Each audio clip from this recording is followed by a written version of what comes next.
sampai mati di tiang salib? Tubuh kemanusiaan dari firman Allah yang turun menjadi manusia. Untuk apa dia datang? Untuk memberikan nyawanya menjadi tebusan bagi banyak orang. Konteks yang Anda baca tadi, ya, itu berarti kita sudah ditebus. Nyawa apa lagi yang kita kasih kepada saudara kita? Ini ajaran-ajaran Yesus sampai taat di tiang salib, sampai mati di tiang salib. Giliran Bukan untuk Yesus, menyerahkan nyawa. giliran untuk Yesus harus bunuh diri, harus dibunuh. Giliran untuk dirinya ditolak. Makanya saya bilang konsekuen Anda kan dong. membaca pakai terminologi Anda. Anda membaca Alkitab pakai terminologi Anda. Anda baca Alkitab itu seharusnya Anda jadi Kristen dulu, baru Anda paham. Ketika Orang Anda baca mencomot letter satu kok ayat, secara data lalu kok. lalu balance sama Gimana ayat sih? yang lain, menurut Anda itu cocok. Itu namanya cocokmologi. Ayat firman Tuhan itu tidak seperti itu.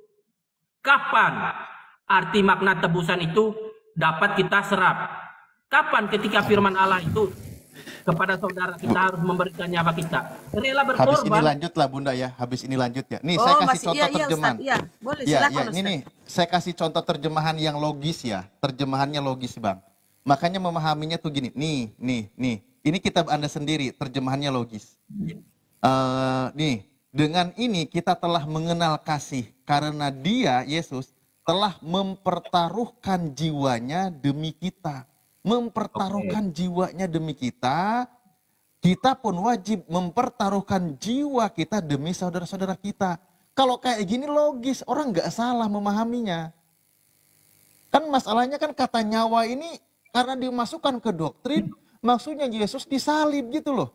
Maksudnya Yesus itu mengajak manusia mempertaruhkan jiwanya. Dia fokus mengajak manusia kembali kepada kerajaan Tuhan. Makanya kata Yesus kan, bertobatlah, kerajaan Allah sudah dekat. Yesus mengajak kembali kepada Injil kerajaan Tuhan.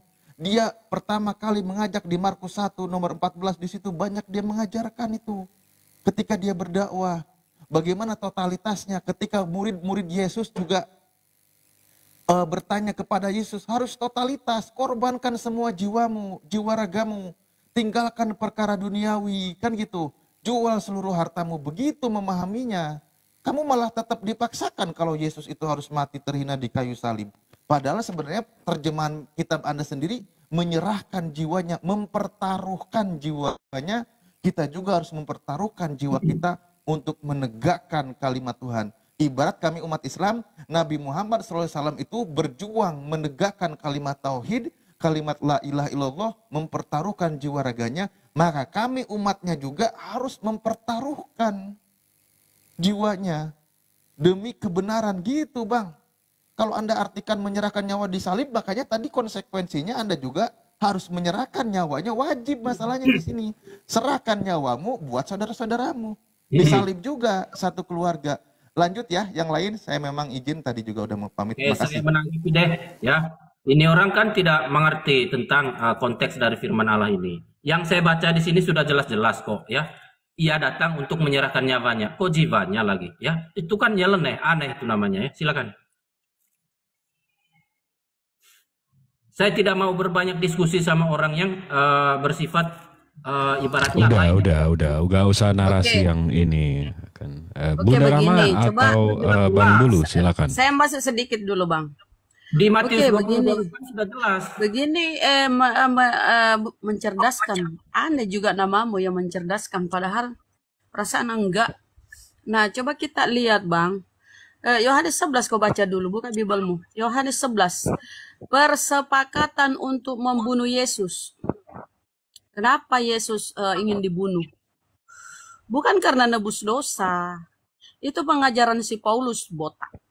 Tapi kalau kita baca Yohanes 11, ya 11:45 terutama ya, perikopnya persepakatan untuk membunuh Yesus. Coba kau baca satu perikop. Baca aja Mbak.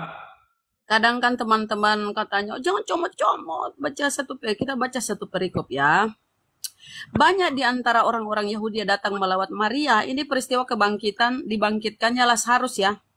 Namun terlebih dahulu Yesus kan menengadah ke atas berdoa. Aku tahu Bapak, engkau selalu mendengarkan aku.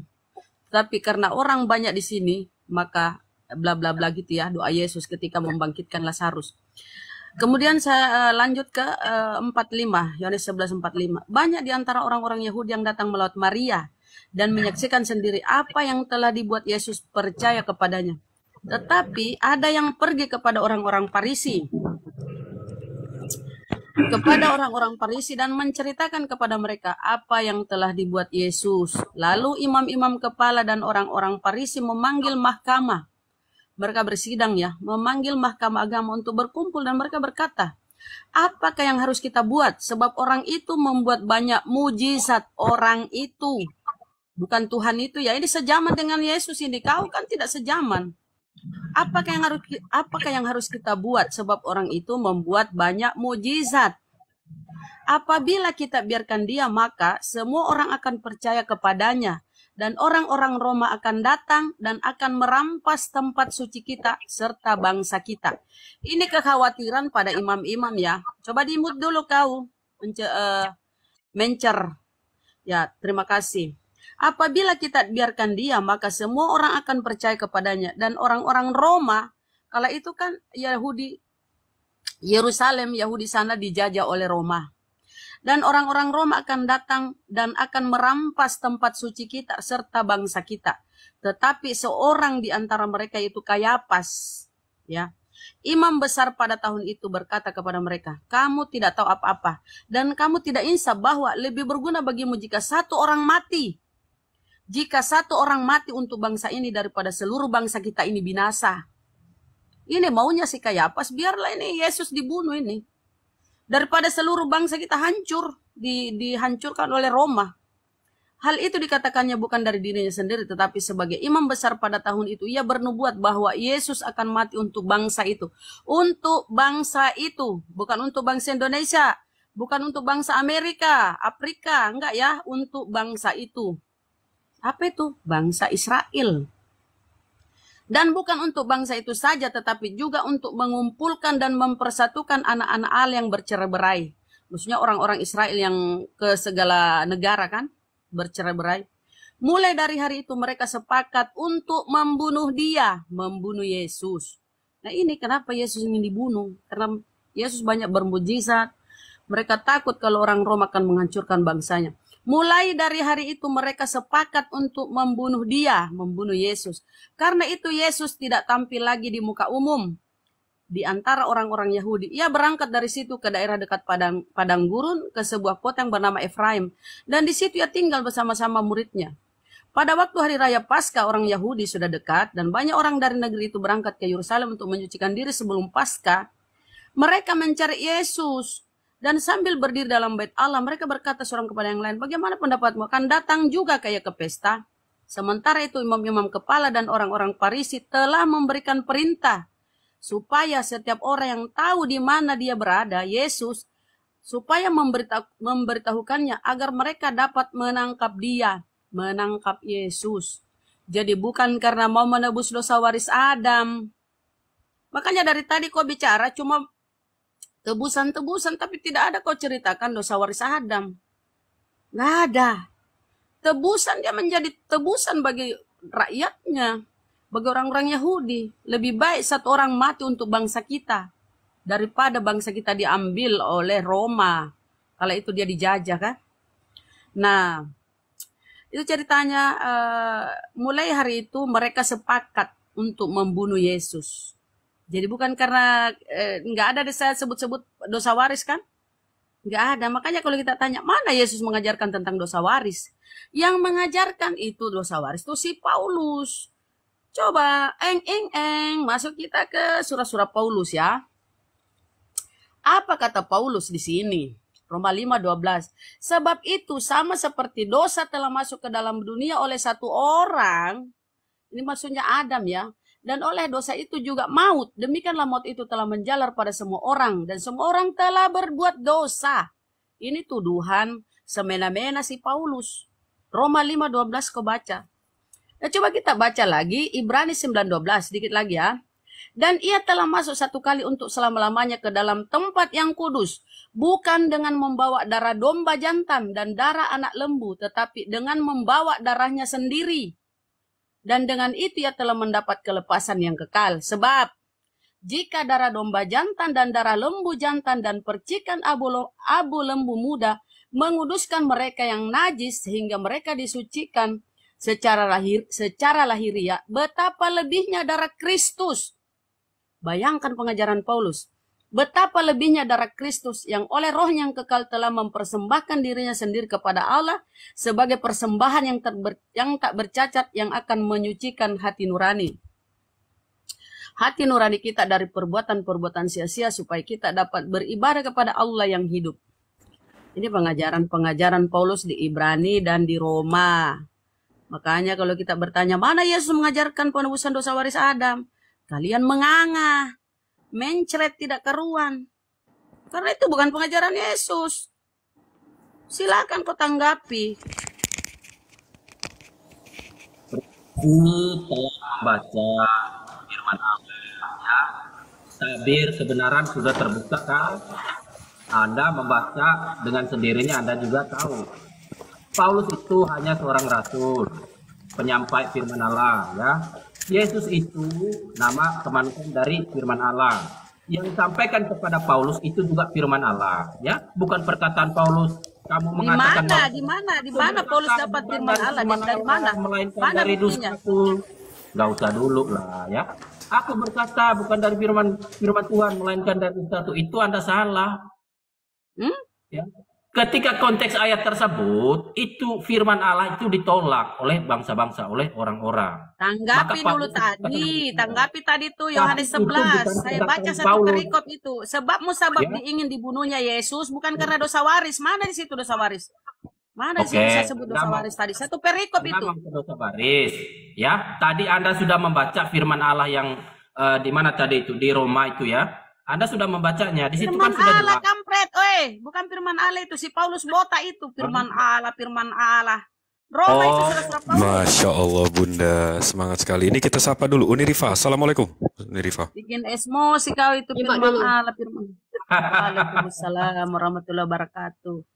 Ngada-ngada kau firman Allah. Surat-surat Paulus kau dibilang firman Allah.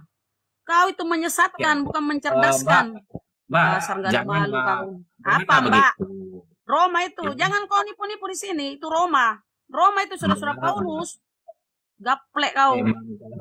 Menyesatkan kau. Kenapa kau bilang firman Allah itu? Di mana itu? Ya Allah ya Rabbi. Bikin emosi kau lah.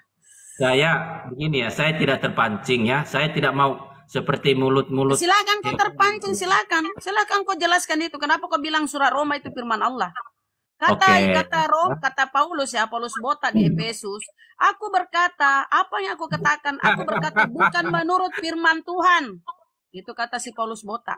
Apa yang aku katakan? Aku berkata bukan menurut firman Tuhan, melainkan seorang bodoh yang berkeyakinan. Kok bilang lagi kata-kata Tuhan, firman Tuhan? Kita berdiskusi lebih lanjut, boleh nggak? Anda baca satu perikop, boleh nggak? Tanggapi dulu itu Yohanes 11. Tanggapi Yohanes 11. Oh, mulai gila kau ya. Kalau saya sama kau mulai gila, kau ketawa sendiri. Tanggapi Yohanes 11 itu. Kenapa Yesus dibunuh itu bukan untuk menebus dosa waris? Tanggapi itu. Padahal perkataan itu yang dia comot tadi yang terakhir, yang dikatakan firman Allah melalui Paulus itu sudah saya jelaskan kemarin dan dia sudah terbelingar lari ya. Dia ungkit-ungkit lagi di sini. Bukan saya comot, saya sampaikan bahwa pengajaran dosa waris Adam itu bukan oleh Yesus atau yang lain, tapi si Paulus Bota yang mengajarkan. Makanya saya kutip Roma dan Ibrani. Itu supaya kau sadar bahwa pengajaran tentang dosa waris Adam itu tidak diajarkan oleh Yesus. Saya mengaku kalah sama kamu. Ya. Kamu terlalu hafal. Jangan sok-sok kalah. Bahaya. Jawab. Yohanes 11 jawab. Sudah lari dia kemarin hari. Ganti namamu itu. Kau menyesatkan bukan mencerdaskan. Sok-sok naik mencerdaskan. Kau itu jawab itu Yohanes 11. Di mana di situ Yesus dibunuh? Itu judul perikopnya. Judul perikopnya persepakatan pembunuhan Yesus. Yesus itu mau dibunuh karena bukan masalah dosa waris Adam. Gak ada hubungannya. Memang. Yang Anda baca tadi yang di surat Roma apa itu? Ya surat si Paulus yang mengajarkan itu. Yesus sudah terangkat kemudian datang si Paulus. Yesus Paulus sudah menyampaikan terangkat. Dengar pembodohan. Yesus sudah terangkat, datang si Paulus botak mengajarkan itu di Ibrani dan Roma-Roma, surat-surat yang 14 itu. Disitulah kalian disesatkan. yang Silakan. disampaikan oleh Paulus apa itu? Firman Dia Allah apa? bilang Paulus, pengajarannya Paulus kan saya sudah baca itu tadi Roma. Kata Paulus, akibat kesalahan seorang itu Adam, ya, semua jatuh ke dalam dosa. Semua orang sudah jatuh ke dalam dosa. Jadi anak bayi baru ngoek-ngoek sudah penuh dengan dosa si bayi, kasihan. Ya kan semua anak sudah jatuh ke dalam dosa, kata si Paulus botak. Jangankan dengan darah hewan, Kristus membawa darahnya sendiri. Itu pengajaran Yesus pun di Ibrani, Yesus Paulus. Jadi nggak ada pengajaran, bukan pengajaran Yesus ya tentang dosa waris Adam, itu pengajaran Paulus. Kenapa kata Paulus? Itu firman Allah apa bukan? Dengar dulu baru kau ngomong. Apa kata Paulus? Aku diutus untuk orang-orang yang tidak bersunat di luar Israel. Ya, silakan kau itu pengikut Paulus. Jangan ngaku-ngaku pengikut Yesus kau. Kau pengikut Paulus. Silakan. Oh, yang disampaikan oleh Paulus apa? Firman Allah apa bukan? Bukan firman Allah yang disampaikan. Ya ada kata-katanya. Apa yang aku katakan? Aku berkata bukan menurut firman Tuhan, melainkan seorang bodoh yang berkeyakinan. Ya kan kau mau nggak kamu seperti yang kemarin itu saya tantang baca satu perikop? Malu kamu di sini nanti. Tadi saya kasih data satu perikop, satu sekop. Coba kau tanggapi itu. Persepakatan pembunuhan Yesus. Persepakatan pembunuhan Yesus satu perikop. Coba kau tanggapi itu apa? Di situ Yesus dibunuh bukan untuk karena dosa waris Adam. Enggak ada sama sekali. Yang bersepakat di situ siapa? Imam-imam. Imam-imam itu diciptakan oleh siapa? Dasar kampret. Diciptakan oleh siapa? Paulus. Di situ apa diciptakan? Di situ tertulis persepakatan pembunuhan Yesus. Mulai hari itu mereka sepakat membunuh Yesus. Itu ya, ini saya kasih lihat lagi. Kenapa deh? Kok pura-pura bodoh ya, padahal sebenarnya kok pintar tapi pura-pura bodoh ya. Imam-imam itu diciptakan oleh siapa? Kenapa kok imam-imam? Di sini judul perikopnya. Ini saya buka dulu judul perikopnya ya. Kenapa kok lari ke imam? Di sini kita bicarakan dosa waris Adam. Ikutin pemikiran Anda aja loh. Dasar kampret. Di sini kau baca. Itu dibunuh bukan untuk menebus dosa waris Adam. Yesus dibunuh bukan untuk menebus dosa waris Adam. Tetapi ya karena mereka takut orang-orang Roma merampas bangsa mereka. Kamu nggak baca tadi ya? Jadi kata Yesus itu mati. Yesus mati untuk bangsa itu. Bukan untuk dosa waris. Ini saya kasih lihat lagi ya. Ibu, ini. Kamu udah Rahma dulu. Host, nah coba baca nih. Persepakatan untuk membunuh Yesus ya. Ini persepakatannya nih. Lalu imam-imam kepala dan orang-orang Farisi memanggil mahkamah agama untuk berkumpul dan mereka berkata, apakah yang harus kita lakukan apabila kita dan. Tetapi seorang di antara mereka itu Kayafas yang membesar pada tahun itu berkata kepada mereka, kami tidak tahu apa-apa dan kami tidak bisa bahwa lebih berguna bagimu jika satu orang mati untuk bangsa kita daripada seluruh bangsa kita ini binasa. Hal itu dikatakannya bukan maka ini 53 ya. Mulai dari hari itu mereka sepakat untuk membunuh Yesus. Karena itu Yesus tidak lagi tampil di muka umum. Dia kabur ke daerah gurun. Jadi yang saya selalu bilang gurun-gurun. Ini Tuhanmu ini sembunyi di gurun nih. Karena itu Yesus tidak lagi tampil di muka umum. Ia di antara orang-orang Yahudi. Ia berangkat dari situ ke daerah dekat padang gurun. Ya, jangan kau selalu nyinggung-nyinggung gurun ya. Jadi ini persepakatan perikopnya ya. Jadi di sini nggak pernah disinggung tentang kematian Yesus untuk menebus dosa waris ya, bukan. Sadari itu ya. Itu pengajaran si Paulus. Si Paulus botak. Nggak ada pengajarannya Yesus. Makanya kalau kita tanya, mana pengajaran Yesus tentang penebusan dosa waris? Kapan Yesus menyebut dosa waris? Nggak ada. Kau mengada-ngada, kau menyesatkan kau. Ibu, saya ikutin Ibu aja ya. Yang disampaikan Paulus itu dari mana? Dari Roma. Dari surat-suratnya itu yang kukutip tadi. Mau lihat lagi surat Paulus. Itu firman Pengajaran Allah. Enggak ada, bukan firman Tuhan itu. Perkataan Paulus. Ini saya kasih lihat lagi. Ini kok tuli ya, sudah dikasih tahu tadi. Iya, Aku berkata bukan menurut firman Tuhan. Saya kepada Anda. Boleh tidak? Saya kejar Anda. Anda baca satu perikop yang panjang, boleh tidak? Mau tidak Anda tantang? Iya, silakan kau baca. Kau baca di situ karena kau kan yang nggak ngerti. Dasar kampret. Jelaskan tadi satu perikop itu, jelaskan. Kenapa? Untuk siapa Yesus mati itu? Untuk siapa? Untuk siapa? Apakah untuk orang Indonesia? Untuk bangsanya, dodol. Untuk melepaskan manusia dari belenggu dosa. Ayat firman Tuhan tadi itu sudah jelas. Anda bacakan tadi. Mana? Tunjukkan tadi Yohanes 11 itu baca. Mana untuk menebus manusia dari dosa? Mana untuk menebus manusia? Kenapa tadi yang satu perikop, satu sekop itu kubaca? Mana kampret? Kematian di situ tertulis persepakatan pembunuhan Yesus. Jadi Yesus itu dibunuh karena apa? Bukan karena dosa waris. Karena Yesus banyak bermujizat. Mereka takut orang-orang Roma merampas bangsa mereka, menghancurkan. Karena kala itu Israel sana di bawah jajahan Roma. Mereka takut. Karena Yesus banyak berpengaruh, makanya mereka bersepakat untuk membunuh Yesus. Tidak ada penebusan dosa waris. Sebentar. Bunda, sepertinya beliau sudah terpojok. Daripada ini, kita sambung ke Uni, boleh Bunda? Oke, silakan. Saya lebih suka ke Uni. Boleh Bunda? Boleh. Ini saya kasih data dulu satu ya. Siap. Ini saya kasih dulu. Ini. Memang dia kepala batu, nggak tahu malu ini. Ini, baca ini. Apa? Sebentar, kamu diam, nggak ada apa-apa kau tahu. Apa yang aku katakan? Aku mengatakannya bukan. Diam kamu, dasar umat Paulus. Apa yang aku katakan? Aku mengatakannya bukan sebagai seorang yang berkata menurut firman Tuhan, melainkan sebagai seorang bodoh. Berarti si Paulus botakmu itu bodoh ya. Apa yang aku katakan? Aku mengatakannya bukan sebagai seorang berkata menurut firman Tuhan. Coba itu kata-katanya. Itu yang kau imani. Bahkan dia mengutuk Yesus. Anda saya tantang seperti kemarin. Anda baca satu perikop surat Korintus. Mau nggak? Saja yang baca kamu. Yang baca.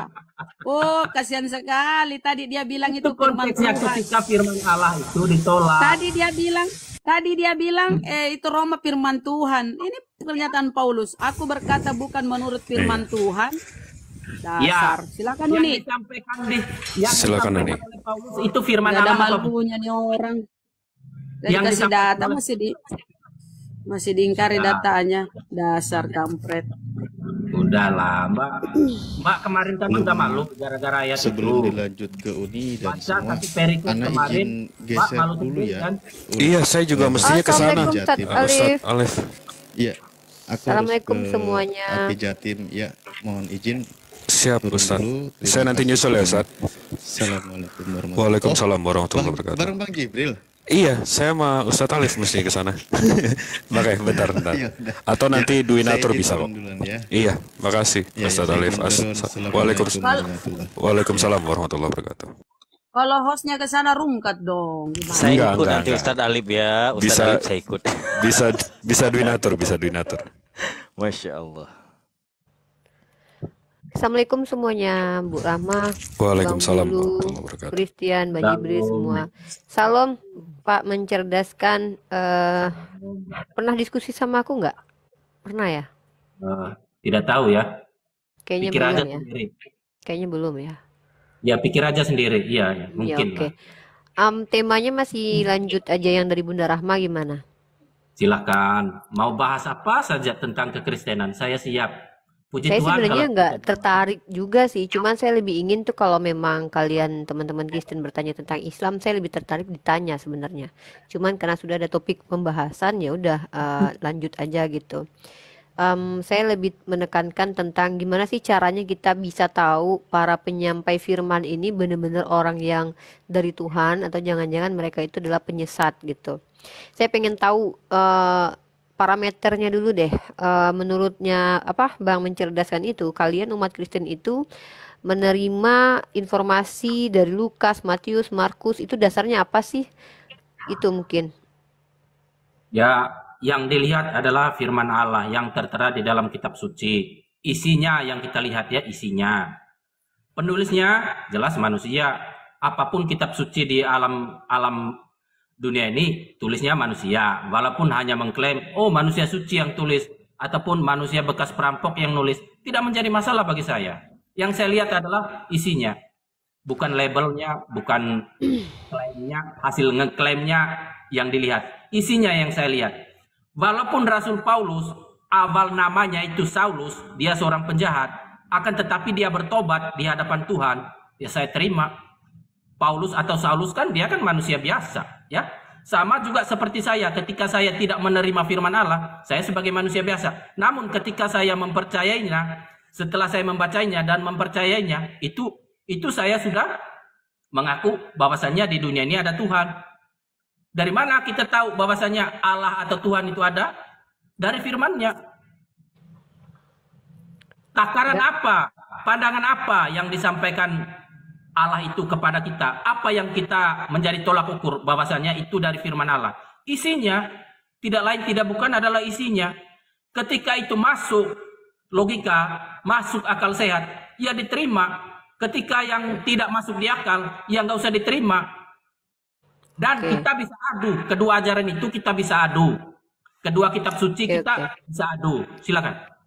Berarti preposisinya adalah kita pakai preposisi dari Bapak ya. Ketika isinya tidak masuk akal kita buang. Kalau masuk akal kita terima. Betul. Konteks firman Allah itu harus dilihat secara konteks keseluruhan. Bukan ayat ini saya pakai, yang ini saya belum membawa sebuah kasus loh. Narasi Anda sudah menjurus ke situ. Saya sedang mengulangi seperti Anda. Gini. Ketika Anda mengklaim ada kitab suci, saya menerima ada air Injil, putih di samping minum dulu. Saya belum berargumen banyak. Saya bisa belum. menerima Taurat. Mana tunjukkan Injil yang dibawa Isa itu mana? Tunjukkan. Saya belum sampai ke sana. Tanggapi argumen saya barusan. Saya bahkan belum membuat sebuah. Ketika kitab suci itu boleh dikatakan firman Allah, mana yang apa dibuang, mana yang apa diambil, tidak. Yang bilang itu Anda barusan, Pak. Ya, Anda bilang menjurus ke situ, ke sana itu aku sudah itu kan. Jadi teman-teman ya, tidak salah Bunda Rahma tadi seperti itu bersikap. Silakan. Kenapa? Kenapa? Karena ternyata lawannya begini. Jadi mungkin teman-teman di bawah mungkin kesel ya. Saya juga kesel Bunda Rahma, kenapa sih kok keras banget? Ya wajar ternyata. Orang seperti Pak mencerdaskan ini nggak layak saya santunkan seperti tadi. Contohnya saya santun, saya nggak dikasih bicara kan. Maka memang orang seperti Bunda Rahma ini dibutuhkan untuk menghadapi orang-orang seperti Pak mencerdaskan.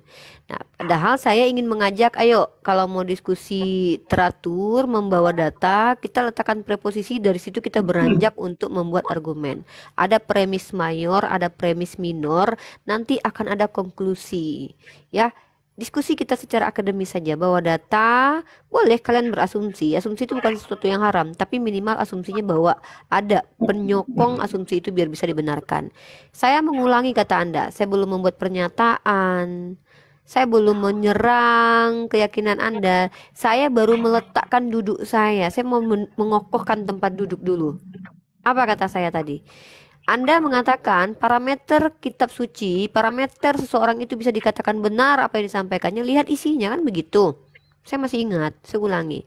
Lalu kemudian Anda bilang, kalau isinya masuk akal, maka itu dari Tuhan. Kalau tidak masuk akal, maka bukan dari Tuhan. Ya sudah, kalau bukan dari Tuhan, ngapain terima? Buang. Itu maksud saya. Saya ingin kita ekstrim di sini, jujur kepada diri sendiri. Kalau bukan perkataan Tuhan, kenapa ngapain diambil? Karena kita bicara tentang firman Tuhan, jangan mengkhianati diri sendiri lah. Kita bilang ini perkataan Tuhan, tapi kita masih memasukkan perkataan manusia gitu. Kecuali kalian mengatakan, ya perkataan Tuhan yang juga sekaligus dicampur dengan perkataan manusia, itu enak, jelas, detail gitu definisinya. Jadi tolong kalau diskusi sama saya, gunakan bahasa Indonesia yang baik dan benar, dan minimal mengerti dengan apa yang disampaikan. Nah, kita ulangi ya. Menurut Anda, bagaimana kita bisa percaya setiap isi kitab suci itu? Anda mengatakan isinya harus masuk akal. Anda yang bilang Anda boleh kembali perbaiki lagi atau mungkin luruskan lagi. Silakan. Oke, yang saya tangkap dari narasi Anda yang pertama tadi, bahwasannya saya kan sudah memasukkan kepada substansi tadi tentang isinya. Maka Anda sebut, Anda bilang, Anda bernarasi bahwasannya, oh berarti mana yang bukan firman Tuhan, mana yang firman Tuhan, itu kalau yang bukan firman Tuhan itu dibuang, mana yang firman Tuhan itu diambil. Itu kan udah masuk ke substansi isinya.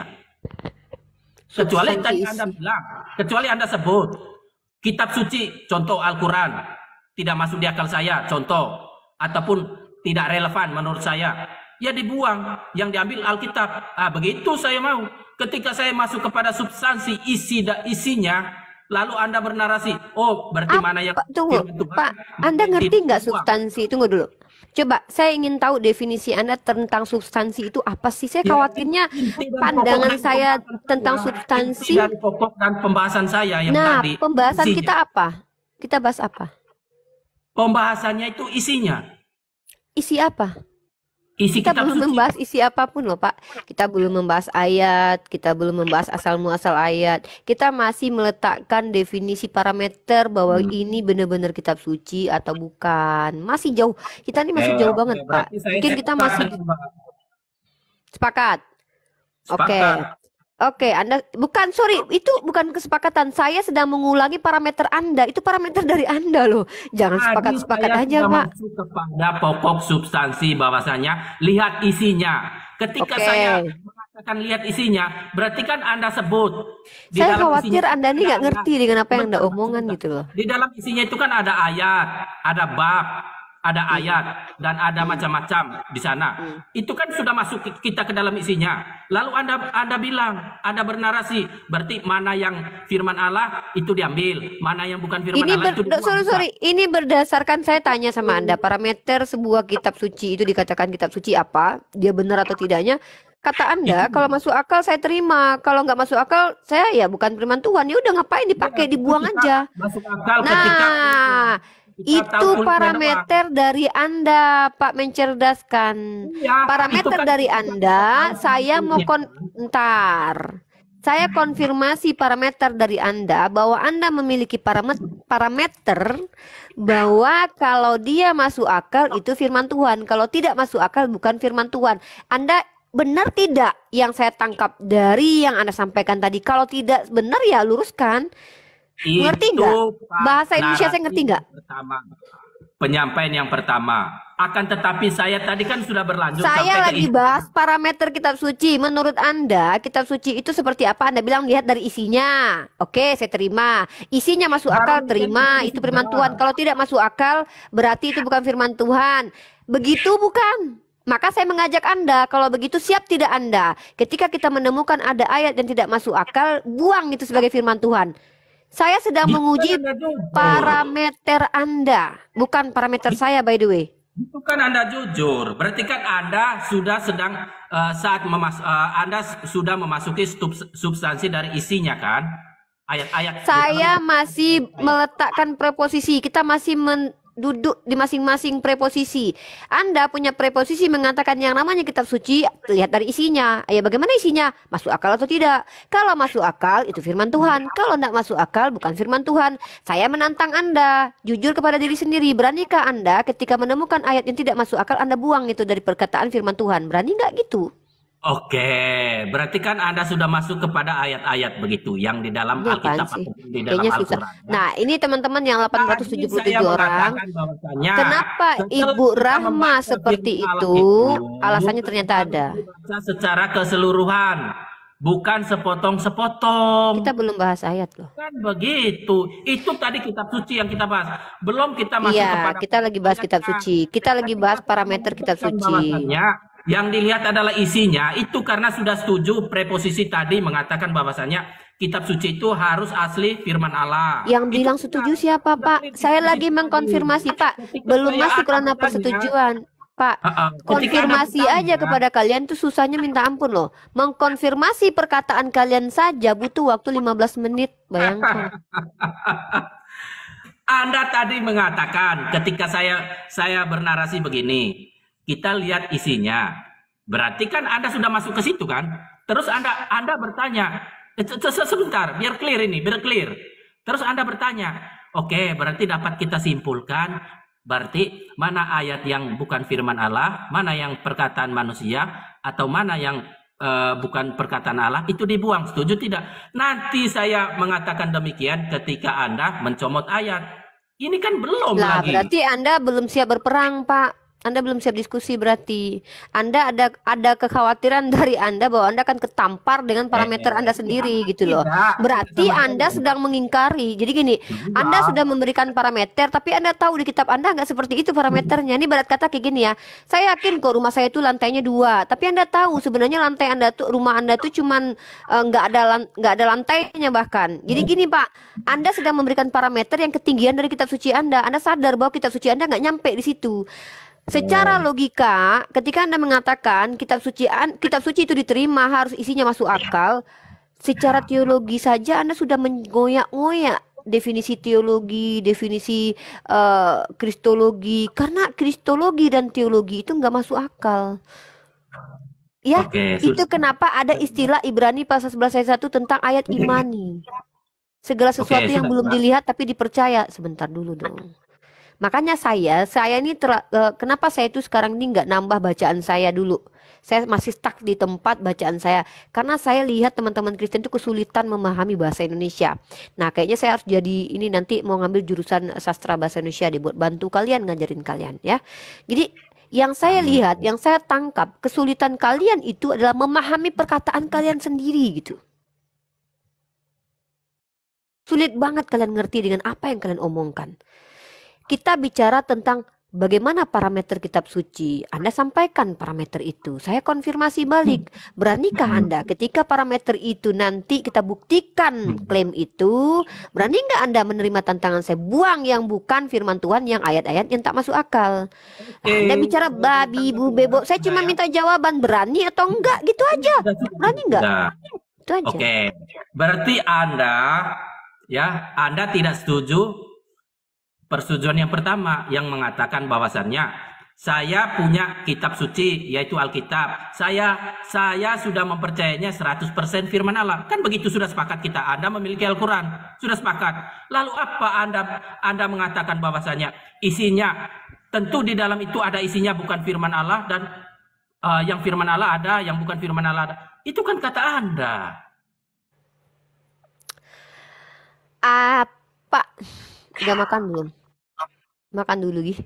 Makan nasi padang kayak apa kayak gitu. Enggak, saya rasa begini enggak. Gini Pak. Gini. Memang sulit untuk orang-orang Kristen itu menjadi orang yang paham dengan apa yang diucapkannya ketika saat bersamaan dia menjelaskan agamanya. Emang sulit memang. Saran saya gini, coba belajar bahasa Indonesia. Apa itu yang disebut dengan premis mayor, premis minor, kemudian konklusi atau konsekuensi dari argumentasi. Coba pelajari itu dulu. Karena gini, saya takutnya dari tadi saya bicara dengan orang yang bahkan nggak ngerti dia ngomong apa gitu. Saya khawatir gitu. Kita uji saja loh gitu loh. Kita uji. Ketika kita membahas tentang kitab suci, saya mengatakan sebuah kitab suci itu 100% firman Allah. Adanya di mana? Alkitab. Mohon maaf, saya ambil alih sebentar. Mohon maaf, Bang mencerdaskan. Bang menceret sebentar, Bang. Kenapa? Bang, saya ini yang berbicara, Bang. Sebentar, Bang. Mohon maaf, saya potong. Abang, saya potong sebentar. Mohon maaf, Abang. Kalau begitu Anda tidak menyetujui. Sabar dulu, sebentar dulu, Abang. Saya counter sebentar, Abang. Saya tidak ingin bertanya gini. Sebentar dulu. Sebentar, Nai. Dah. Ada itu tukang potong omongan orang, silakan. Sebentar, Nai, sebentar. Sekarang, ngapain sebentar? Sekarang. Ya udah. Ini dari tadi saya mendengar narasi-narasi yang tidak jelas. Kapan diskusinya? Begini loh. Ketika saya mengatakan bahwasannya, dia kan bertanya. Dari diskusi, Bang. Dari tadi lagi, saya lagi bertanya. Sekarang, jangan sebentar ya. Ya udah. Gini, sebentar dulu. Sekarang, Sabar. sekarang. Iya, Unirifa baik. bertanya, Baik. Iya, udah. Diam dulu. Nggak dikejar kemana-mana. Udah, diam. Bentar. Udah, sekarang diskusi antara Anda dan Unirifa kami mute semua di sini. Udah, masuki ke dalam materi. Intinya gini, dari pembicaraan Anda tadi saya menangkap ketika memang ada sesuatu yang tidak sesuai dengan fakta dan realita yang notabene terdapat di dalam kitab suci, maka itu akan ditolak oleh akal sehat, betul? Gitu aja. akalmu aja yang nggak masuk kan? Bagi saya, Baik. Aduh. Baik. Gini. Sebentar dulu. Baik, sebentar dulu. Iya. Sebentar dulu. Baik, sekarang gini, saya aminkan Alkitab itu adalah kitab suci bagi Anda yang menurut keyakinan Kristen adalah firman Tuhan atau ditulis dengan bimbingan Roh Kudus. Sebentar dulu, sebentar. Maka dengan diskusi ini tolong buktikan pernyataan orang-orang Kristen itu yang saya ulangi barusan. Silahkan Unirifa. Selesai ya. Nah, yang saya mau itu seperti itu. Udah iya sabar. Lanjut Unirifa. Aduh. Ya, Jangan jadi teman-teman dong. Udah. Ketika ngomong tentang kitab suci sendiri, 1000%. Sabar udah diskusi ya, belum masuk. aja ke Sabar. Udah, silakan Unirifa. Mencerdaskan boleh nanti menanggapi, silakan Unirifa. Aduh, salah panggil terus nama gue. Iya, mencerdaskan. ya. Jadi gini, ya Pak, mencerdaskan ya. Kita itu tidak akan bisa mengambil hikmah dari sesuatu yang nggak jernih. Coba kita belajar jernih, gantian ngomongnya, ya. Nah, saya cuma mau ngasih tahu sama Anda. Sorry, ini signal saya kayaknya nge-lag. Ya, jadi gini. Saya ngajak Anda untuk memberikan parameter terhadap bahwa kitab ini layak dikatakan suci. Itu apa persyaratannya gitu. Karena kalau kita tidak punya persyaratan untuk kitab suci, maka buku Tatang Sutarman, buku yang ditulis oleh Cahyono bin Bambang juga bisa disebut buku kitab suci. Kalau kita tidak punya parameter, maka saya mengajak Anda untuk menunjukkan bahwa kitab suci Anda itu layak disebut sebagai kitab suci karena memang memiliki parameter. Silahkan, ini boleh subjektif, boleh universal, tidak apa-apa. Silahkan, ini hak dari kita beragama. Tapi nanti kita akan uji klaim itu. Seperti itu ya. Silahkan.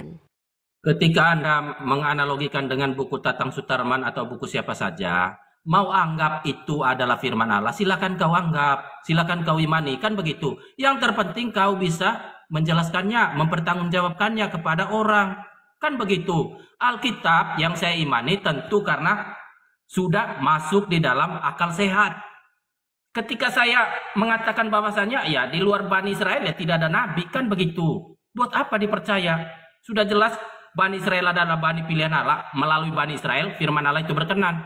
Buat apa percaya yang bukan Bani Israel nabinya? Kan begitu. Itu menurut saya. Nah, itu masuk akal saya. Karena Allah itu maunya itu tertib, tidak di sana turun wahyunya, di sana turun. Ya hanya kepada Bani Israel, dan melalui Bani Israel firman Allah itu menyebar ke penjuru dunia. Silakan. Dari mana Anda tahu kalau Bani Kuclu? Dari mana Bani Anda apa? tahu Tuhan? Lanjut, Uni. Iya, dari mana kamu tahu Tuhan begini dan begitu? Sejak kapan kamu diajak diskusi sama Tuhan? Kok tahu Anda? Tuhan ingin teratur, ingin gini. Itu dapat dari mana infonya itu? Di SMS atau di SMS jadul banget. Di WhatsApp sama Tuhan kah? Kok Tentu tahu gitu? ketika kita membaca firman Allah dari Di kejadian mana sampai itu Wahyu. tertulisnya itu? Kalau ada Tuhan mengatakan bahwa saya ingin teratur, nggak mau turun di sana, nggak mau turun di sini, maunya turun di sini aja. Coba sebutkan ayat keberapa di kitab apa itu? Ketika Atau kita jangan-jangan membahas tentang firman Allah, jangan-jangan kau asisten Tuhan ya? konteks keseluruhan firman Allah dari perjanjian baru. Mana dari perjanjian konteksnya? Coba jelaskan. Jangankan konteks. Saya belum minta konteks. Kok konteks pula? Aku kasih kutek baru tahu. Aku minta teksnya. Di mana Tuhan pernah bilang kalau dia nggak mau si firmannya nggak teratur, harus turun di sini dan turun di situ. Coba aku pengen tahu itu. Mungkin Anda baca di Ulangan pasal 6 ayat 20 sampai 21. Jangan pakai mungkin, kok mungkin pula Anda yang kasih ayatnya, kok saya pula yang mungkin Anda baca. Ngapain aku baca, Anda lah yang kasih. Nanti nggak aku udah ganteng kali ini, rusak kegantenganku nanti. Anda tadi mengatakan bahwasannya kenapa, memangnya kapan di SMS? Mungkin Anda mau mengatakannya. Gini loh Pak, Anda bilang Tuhan itu nggak mau begini dan begitu. Tuhan maunya begitu. Tuhan nggak mau begini dan begitu. Maunya begono. Nah, dari mana Anda tahu kalau Tuhan ingin teratur, nggak mau firman-Nya turun di sana dan di sini? Itu dapat dari mana itu? Siapa yang bilang? Tuhan mana yang ngomong sama Anda itu? Tuhan versi apa Pak? Ganteng kali aku rupanya. Tuhan Allah yang benar. Di mana dia bilang itu sama Anda? Kapan dia ngomong? Di Alkitab banget. Di Alkitab, di kitab apa? Ayat berapa? Pasal berapa? Nomor berapa? Yesaya 44:6. Beginilah firman Allah Yesaya. Israel. Tunggu dulu, aku Tuhan mau buka. semesta alam. Pelan-pelan dulu. Yesaya. Yesaya 44:6. 44 ayat 6. Baca dulu. Beginilah firman Tuhan Raja dan Penebus Israel, Tuhan semesta alam. Akulah yang terdahulu dan akulah Ya, Bisa bahasa Indonesia? bisa. Apa yang Bapak bilang tadi? Tuhan nggak ingin begitu, Tuhan ingin teratur. Mana di situ tertulis? Di situ dia cuma bilang dialah Tuhannya Bani Israel. Firman. Bapak perlu ke psikiater kayaknya ini. Dia sakit jiwa. Naik dialog. Dia berfirman tidak di. Jangan-jangan tidak Bapak sedang dipasung ini, tapi dikasih HP sama keluarga kayaknya ya. Kenapa Anda tinggal menjawab? Apa yang mau ku jawab? Apa yang mau Anda jawab? Bapak kayaknya lagi dipasung keluarga. Ini tolonglah yang punya keluarga ini, Bapak ini kalian nggak kasihan apa Bapak ini kalian turun naik ke atas ini kalian kasih pula HP. Ayo jawab. Bapak ini lagi dalam masa pengobatan kayaknya. Ayo jawab. Apa yang ku jawab? Ya sudah, berarti kamu nggak mampu jawab. Kan nggak ada yang ditanya, aku disuruh jawab. Coba Stres. tolonglah, kasihan. Nggak, jujur ya, ini buat kalian keluarganya Bapak ini, tolong jangan menganiaya. Ini zolim kalian sama Bapak ini. Dia lagi dipasung, lagi berobat jalan, kalian kasih HP. Jangan, ini mengotori dunia akademisi nih. Oke, Kalian saya kan baca aku udah ulang. ganteng kali ini. Yesaya 44 ayat 6. Beginilah firman Iya. Tuhan, Raja Penebus Israel, Tuhan semesta alam. Aku terdahulu dan aku yang terkemudian. Tidak ada Terus? Allah lain selain aku. Yang terus? dibahyukan kepada Nabi Anda itu Allah lain kan? Oke, kita bahas. Itu yang saya maksud. Ya, oke. Tidak ada Allah lain. Apa Jadi, kaitannya diskusi Bani kita Israel. dengan pernyataan Anda dan pertanyaan saya yang ketika Tidak Anda ada dia mengatakan mungkin Tuhan itu tempat nggak lain. ingin, nggak. Ntar dulu lah, nanti kita bahas tuh Tuhan siapa yang Tuhan baru muncul ya, Anda Tuhan kalau baru. sama Lodin, ngomong, jangan menghujat dulu. Uni kayak Yesus, dua natur, laki-laki dan perempuan. Aku perempuan Dia di saat hanya bersama. menjawab Aku tadi serupa dan segambar Yesus Benar, memang, nyanyi tapi aku perempuan ya. Naturku laki-laki, segambar laki-laki, tapi aslinya aku perempuan ya. Ya gitu Jangan ya. menghujat dulu sebelum dijawab. Jawab Kamu aja. hujat? Kok mau hujat? Jadi apa ini? Jadi gini ya. Kata Anda saya lagi dipasung. Yang pasung itu Anda mungkin. Jangan-jangan, saya khawatirnya. Soalnya kalau saya enggak, saya jelas nggak dipasung. Bapak mau lihat kaki saya? Apa itu yang Nih. didapat dari ajaran kamu? Mau lihat kaki aku? Mau lihat kaki aku? Coba Bapak, coba tunjukkan kaki menghadapi Bapak. orang stres. Coba tunjukkan Menghadapi kaki orang Bapak. stres, kita Coba ikut kalau Bapak stres. nggak dipasung, coba lihat angkat kaki Bapak ke atas. Kalau aku nggak dipasung nih, ha. Bapak mau tengok kakiku, ha. Mau lihat kakiku, ha. Ayo, coba lihat kaki Bapak dulu. Bapak Anda nggak sudah dipasung. tidak mampu menjawab. Anda stres langsung. Loh, kok stres? Ayo. Bapak kan tuh, kan aku bilang gini, jangan-jangan Bapak dipasung. Terus Bapak bilang, aku nggak dipasung, kau yang dipasung. Aku tunjukkan, kakiku nggak dipasung, aku tunjukkan, kakiku nggak ada rantainya. Sekarang coba Bapak tengok dulu kaki Bapak, jangan-jangan diikat nggak itu, coba. Tidak ada Allah lain selain daripadaku. Bagaimana Iya, pula iya firman betul, Allah? nggak ada yang nggak adalah Tuhan lain. Memang mengklaim Tuhan itu- banyak apa? Sejak kapan kami punya konsep Bagaimana Tritunggal? pula Tuhan itu yang tiga dalam mengklaim satu. itu Coba tengok bahwa dulu, jangan-jangan kakinya dipasung itu, jangan-jangan Bani lagi. Allah itu ada di luar Tengok Bani dulu Israel. kakinya. Kakiku nih ha. Mau nengok kakiku nggak dipasung nih ha. Jelas nih ha. Nggak ada diikat. Coba tengok kaki Bapak dulu. Bisa aja dilepas Minum sama obat suami. dulu. Mana tahu saya. Minum Coba obat masuk- dulu. Seisi Jadi rumahmu coba Anda gini, sorot. Kalau memang Anda stres, coba Anda sorot. aku pengen lihat rumah aku dia. Takut Iya, aku sama bapak ini lah. Kayaknya Anda kan bapak ini baru ngejar. kebaikan Guys, Tati Anda. ngejar nggak bapak ini kira-kira? Kayak gini Kenapa ngejar nggak cuma sih? Tati Anda? Nggak, guys, kayak Cuma gini Tati ngejar Anda. nggak? Nggak, serius nanya. Ini serius nanya nih. Kayak gini ngejar nggak? Ngejar nggak Kenapa biasanya? cuma Tati Anda? Kenapa nggak semuanya saja? Iya, takut. Pak, nggak. Aku mau nanya buat yang di bawah, gigit apa ngejar nggak? Ngejar ya? Oh ya udah, Semuanya saja kan bisa lebih enak tuh. gigit ya.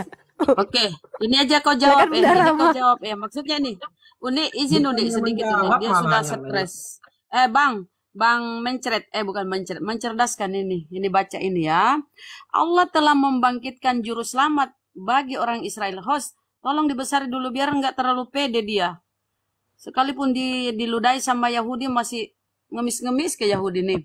Dan Ya, dari itu kan keturunannya lah seperti dengan yang telah dijanjikannya. itu kan Allah udah baca. menghujat lagi. Allah Belum baca ini Bang. Baru kau jelaskan. Baca baru kau tanggapi ya. Kenapa harus Allah menghujat, telah Bang? membangkitkan juru selamat bagi orang Israel, yaitu Yesus. Juru selamat bagi orang Israel ya. Juru selamat bagi orang Israel, yaitu Yesus. Bukan untuk orang selain Israel, bukan orang Indonesia.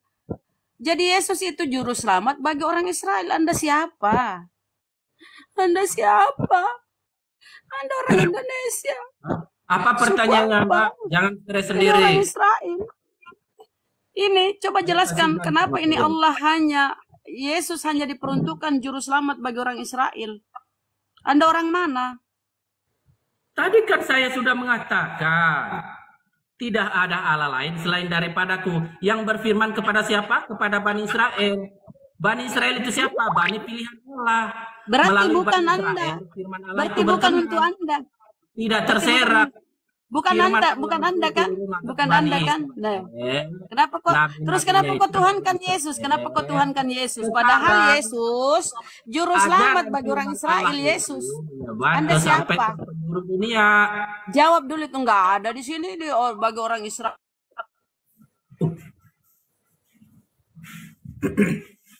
Bagi orang Sorry, Israel, Anda siapa? Saya tinggalkan, saya tinggalkan. Silakan dilanjut Uni. Ini kita sapa dulu Bang Kristal. Selamat malam Bang Kristal. Malam. Iya, abang Muslim non Muslim? Non Muslim. Kayaknya enggak. Dari Protestan, Katolik, New Advent? Nggak terlalu penting sih kayaknya itu bang. Nggak terlalu penting, maksudnya nggak ada gereja berarti ya bang? Apa gimana bang? Nggak terlalu penting aja sih itu bang. Soalnya kalau juga nanti ku tanya ke abang Muslim apa Syiah apalah. Kan juga kan aku nggak tahu. Syiah bukan Muslim bang, tapi kalau pemahaman abang nggak sampai situ agak ngeri juga ya. Berarti abang nggak mau bilang ya Protestan atau Katolik atau mana ya? Enggak bang. Muslim juga terbagi-bagi bang. Jangan salah. Jeleknya Oh. nih. Uni Dia malu ngaku Kristen kayaknya nih. Al-Quran ada 7. Iya. Coba Mau tunjukin ayatnya? coba Bisa, iya, nggak coba ditunjukin bang.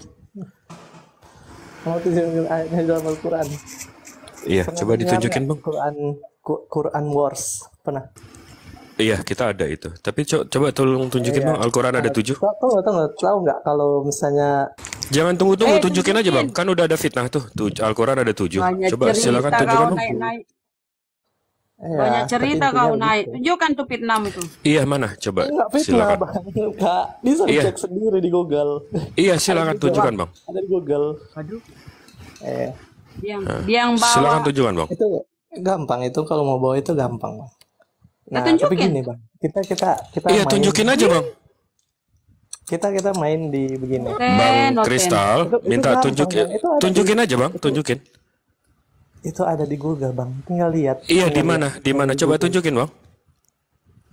Tinggal cari di Google aja bang. Iya di mana tuh bang di Google-nya? Coba tunjukin aja bang, jangan kok bawa narasi kayak gitu. Al-Quran 7 Al-Quran. Iya di mana? Itu 7 kiraat. Abang itu aja nggak tahu berarti kan?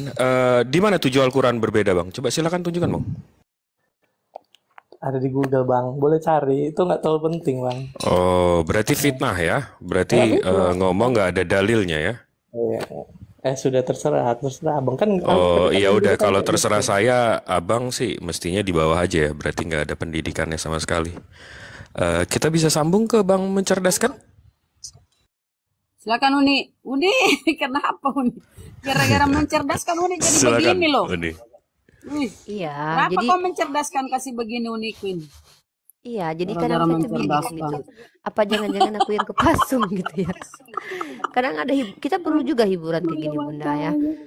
Pertama gitu ya.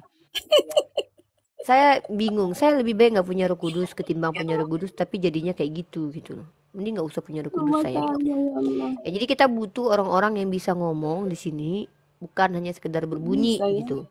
Dan kita juga butuh orang-orang yang apa ya namanya, ngerti dengan apa yang diomongin gitu. Bang mencerdaskan dari tadi berbunyi.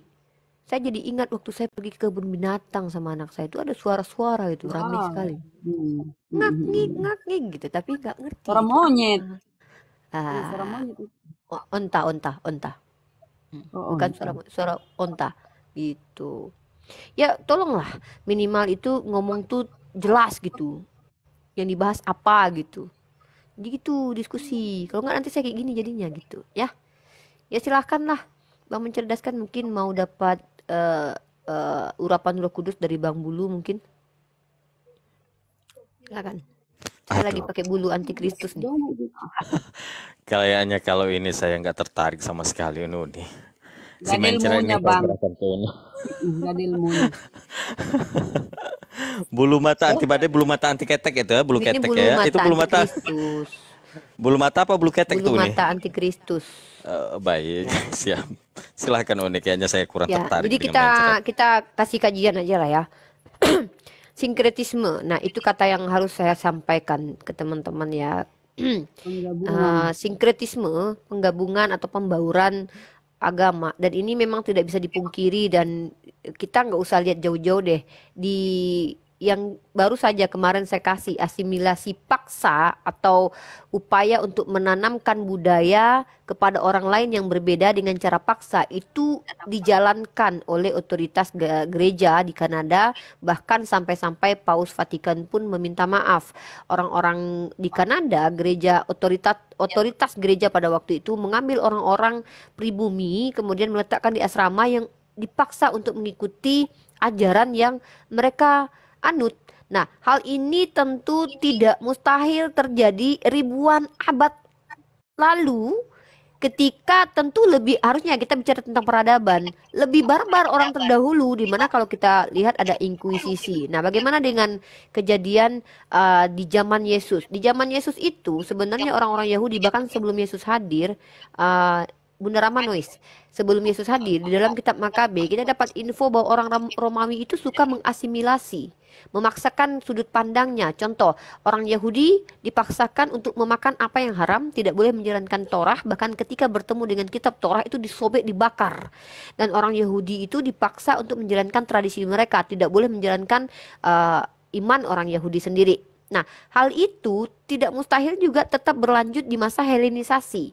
Ketika di masa Helenisasi, wajar saja banyak penolakan terjadi, apalagi ada kemudian ada kaisar yang waktu itu menjabat. Tentu secara politik kita tahu ya, membaurkan semua ajaran itu menguatkan posisi seorang kaisar. Nah, contoh-contoh yang bisa kita dapat dari Amru bin Lu'ai. Amru bin Lu'ai ini adalah salah satu orang yang sangat dicintai oleh orang-orang Arab pada masanya karena dianggap ramah, baik, karena mengakomodir ajaran pagan. Dengan apa? Meletakkan berhala-berhala pagan di Ka'bah pada waktu itu. Gara-gara dia makanya sinkretisme terjadi, pencampuran agama terjadi. Sama seperti yang dilakukan oleh Paulus ya. Paulus yang asal namanya Saulus, jujur saja kita jangankan umat Islam, Kristen sendiri itu tidak punya literasi yang cukup memadai profil dari Paulus sendiri. Kita semua mengetahui Paulus hanya dari klaimnya sendiri yang berupa surat-surat yang ditemukan yang terkanun dalam kitab Perjanjian Baru. Seperti surat dia ke Efesus, ke Roma, Galatia, dan Korintus, dan lain-lain. Nah, tetapi menariknya adalah tidak ada satupun sejarawan yang bisa menunjukkan kepada kita Paulus ini secara profilnya tuh siapa. Bahkan yang anehnya kalau kita bicara tentang Socrates, Thales, Plato, Neoplato, atau Plotinus sekalipun, kita bisa tahu siapa mereka, orang tuanya siapa. Tapi kenapa Paulus, tokoh besar dalam kekristenan, informasinya sangat-sangat tidak jelas. Bapaknya kita nggak tahu siapa, mamanya kita nggak tahu siapa. Nah, bahkan dari kalangan Yahudi, literasi Yahudi mengatakan dia juga berbohong mengatakan murid dari Gamaliel. Kenapa? Karena Gamaliel diduga mengajarkan hanya orang-orang dewasa, nggak ada anak kecil. Tapi dia mengaku diajarkan dari kecil oleh Gamaliel. Dan juga anehnya lagi, bagaimana mungkin seorang rabi ahli Taurat menjadi orang yang ikut menangkap-nangkap orang bidat? Coba perhatikan, imam-imam besar orang Saduki dan Farisi saja itu nggak ikut campur untuk menangkap-nangkap orang, hanya memberi usulan kepada Hansip Romawi pada waktu itu. Kok Paulus ikut-ikutan jadi Hansip Romawi, menyesah orang-orang yang dianggap sesat pada waktu itu, yaitu pengikut Yesus, lalu membunuhnya sampai membunuh Stefanus, dan dia jadi pemimpin pada waktu itu. Karena membunuh Stefanus juga harus seizin dia pada waktu itu. Ini agak aneh. Nah, dia mengaku dari Yahudi, tapi secara nasab tidak punya. Ini klaim sepihak. Saya juga bisa dong ngaku adiknya Yesus. Salah. Klaim saya bisa dikatakan bohong kalau saya tidak mampu membuktikan. Paulus ngaku kalau dia keturunan Yahudi dari Benyamin. Masalahnya fatal karena nggak ada satupun literasi yang bisa menunjukkan sampai dia kepada Benyamin. Bapaknya aja kita nggak tahu. Nah, kemudian Paulus juga mengaku dia warga negara Roma karena dia hasil dari beli. Keluarga negara hasil beli, coy. Bayangin tuh. Ya, nah jadi ini agak aneh ya. Dan dia adalah orang sekte Farisi. Sekte Farisi, bapaknya nggak jelas, warga negara Roma, ini mencurigakan ini. Mencurigakan ya, karena memang Yesus sudah memperingati, hati-hati dengan kemunafikan orang-orang dari Farisi, dan juga hati-hati sama serigala berbulu ketek, berbulu domba. Ya, kenapa? Ternyata kalaupun dia mengaku dari keturunan Benyamin, dalam kitab Kejadian, Benyamin adalah serigala. Nah, itu sudah nubuatan tuh. Nah, itu. Nah, untung dia nggak ngaku dari keturunannya Lewi dia ya. Untung juga sih. Untungnya dia ngaku dari keturunan Benyamin. Sayangnya dia lupa, dia nggak tahu. Mungkin dia lupa baca kitab Kejadian kalau suku Benyamin itu dinubuatkan jadi serigala gitu. Ya, sayang banget Paulus. Nah, itu dia ya. Bukti sinkretisme Paulus. Saya tunjukkan datanya.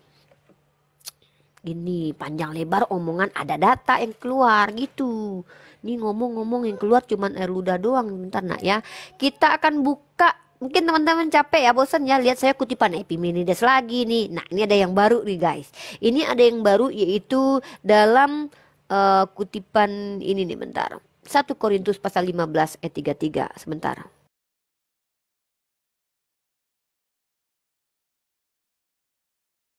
Bentar, saya harus nemenin anak aku toilet dulu. Aku tinggal dulu ya, bentar.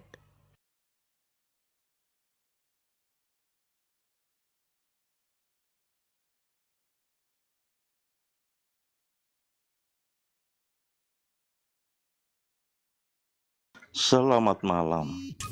Selamat malam. Iya nih kita sambut dulu Bang Maleki. Ya, Muslim? saya Bang Muslim? Kristen. Oh, Mau dari bertanya sama Rifa. Protestan, dari Katolik, Ya, dari New Advent? saya Protestan. Oh, Protestan. Oke, ditunggu ya Bang ya. Oke, siap. Ini ada Bang dari Bang Dontu juga. Bang Dontu, selamat malam.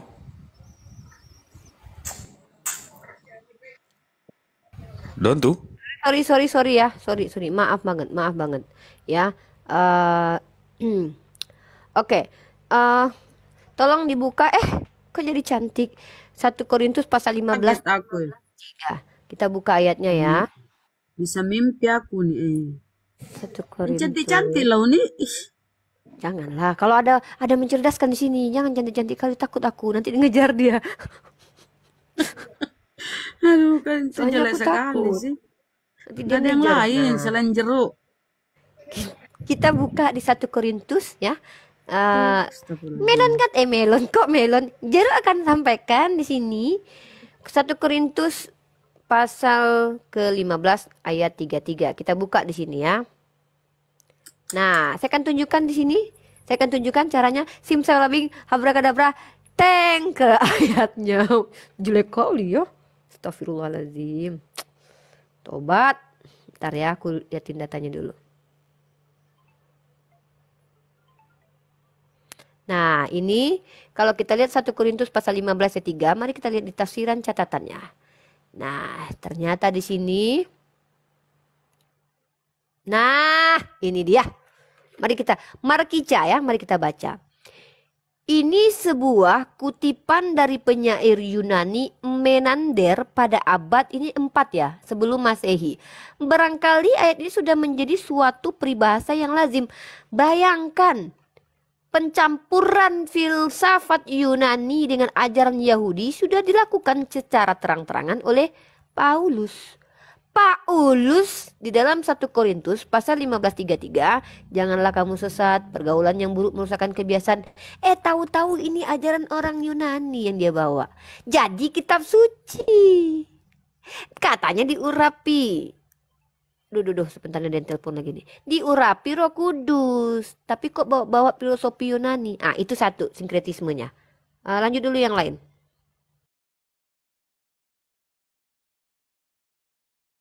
Bang, lanjut dulu yang lain bentar Rahma. Ini ada telepon bentar dari Pak Jokowi. Oke. Bentar. Silakan ditanggapi dulu siapa Maleaki menceretkan, bukan menceretkan ya. Don tuh dibilang mencerdaskan, kok malah menyesatkan. Maleaki silakan. Ya, kalau menanggapi apa yang disampaikan Rifa tadi, sama di agama Islam juga kan misalnya.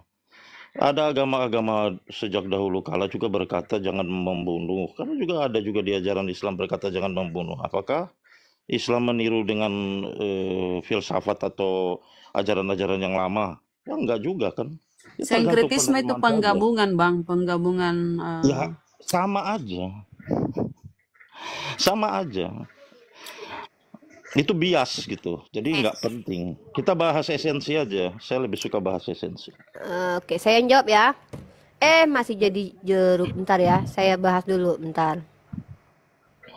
Nah, jadi ini kata Bapak Maleaki ini bilang sama saja kalau ada ajaran jangan membunuh. Nah, kan gitu ya.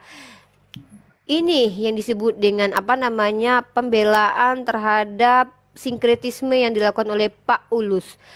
Kalau kita sejajar sama dengan ajaran para nabi, nggak apa-apa, nggak masalah. Masalahnya adalah ada sebuah kebudayaan pada waktu itu yang terbiasa mengasimilasi paksa. Nih, saya kasih contoh. Di zaman Makabe, orang Romawi memaksa orang Yahudi memakan makanan haram. Tidak mengikuti aturan Torah, tidak boleh bersunat. Tahu-tahu paksaan orang Romawi ini menjadi ajaran Kristen. Contoh, Kristen tidak bersunat lagi, enggak ikuti perintah 600 misfot lagi, dan tidak bersunat lagi. Ini baru aneh, kok ajaran yang dipaksakan yang jahat, para penyembah pagan paksakan kepada orang Yahudi menjadi ajaran. Kemudian di abad pertama munculnya Paulus mengatakan bahwa inilah ajaran yang benar. Nah, saya baca sebuah buku, saya akan tunjukkan perkembangan ajaran Kristen ya. Buku ini berjudul Peradaban Barat dan ini bukan kata saya. Kata buku ini asal muasal agama Kristen. Maka kita akan baca ya, umat Islam itu kalau diskusi itu nggak suka asumsi pribadi ya. Kita akan membawa literasi. Kemudian yang paling fatal itu adalah ini. Tadi kutipan dari para para filsafat Yunani, yang paling bahaya itu ini, menjadi dogma kemudian ya. Sorry, saya belum kasih yang satu lagi ayatnya. Sorry, sebelum saya merujuk kepada catatan buku ya. Yang seperti yang biasa yang saya kasih ya, Kisah Para Rasul pasal 17 ayat 28 ya. Yang biasa saya kasih, mungkin kalian bosan tapi nggak apa-apa lah. Karena pembelajaran itu harus disondingkan berkali-kali ya. 28. Kalau seandainya kutipan manusia dikatakan firman Tuhan, itu yang tidak bagus, yang tidak boleh ya. Oke, KPR 17 nomor 28. Mari kita bahas. Nah, ini menjadi doktrin kemudian teman-teman. Ini jadi doktrin krusial bahkan dalam iman Kristen. Oke, bukti sinkretisme. Kita lihat lagi ke data kita. Oke. Ini dia. Ini yang paling krusial tuh ini. Teman-teman mungkin kalau tahu, mereka ngaku sebagai anak Tuhan. Kaisar itu juga disebut anak Tuhan by the way. Anak Tuhan, kita keturunan ilahi gitu ya. Tahu kan Hercules keturunan ilahi gitu, yang mengaku sebagai keturunan ilahi gitu ya. Kisah Para Rasul pasal 17 ayat 24, dan ini ajaran yang sangat-sangat apa ya namanya tuh, fundamental dalam iman mereka. Sebab di dalam Dia kita hidup, kita bergerak, kita ada. Seperti yang telah juga dikatakan oleh pujangga-pujanggamu. Nah, dia membenarkan perkataan seorang filsuf bahwa perkataan itu benar. Apa itu? Sebab kita ini dari keturunan Allah juga. Ini sangat fatal. Mengatakan bahwa manusia adalah keturunan Tuhan itu sangat fatal. Makanya mereka mengklaim diri mereka adalah anak Tuhan, guys. Ya.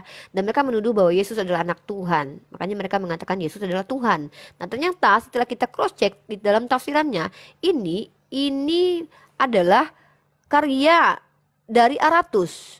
Bahkan kalau kita lihat di ND, ini bahkan kutipan dari Epimenides.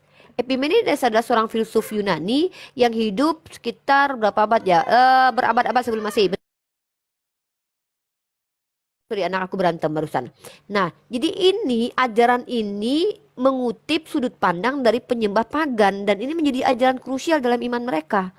Makanya mereka menyebut diri mereka adalah anak Tuhan gitu.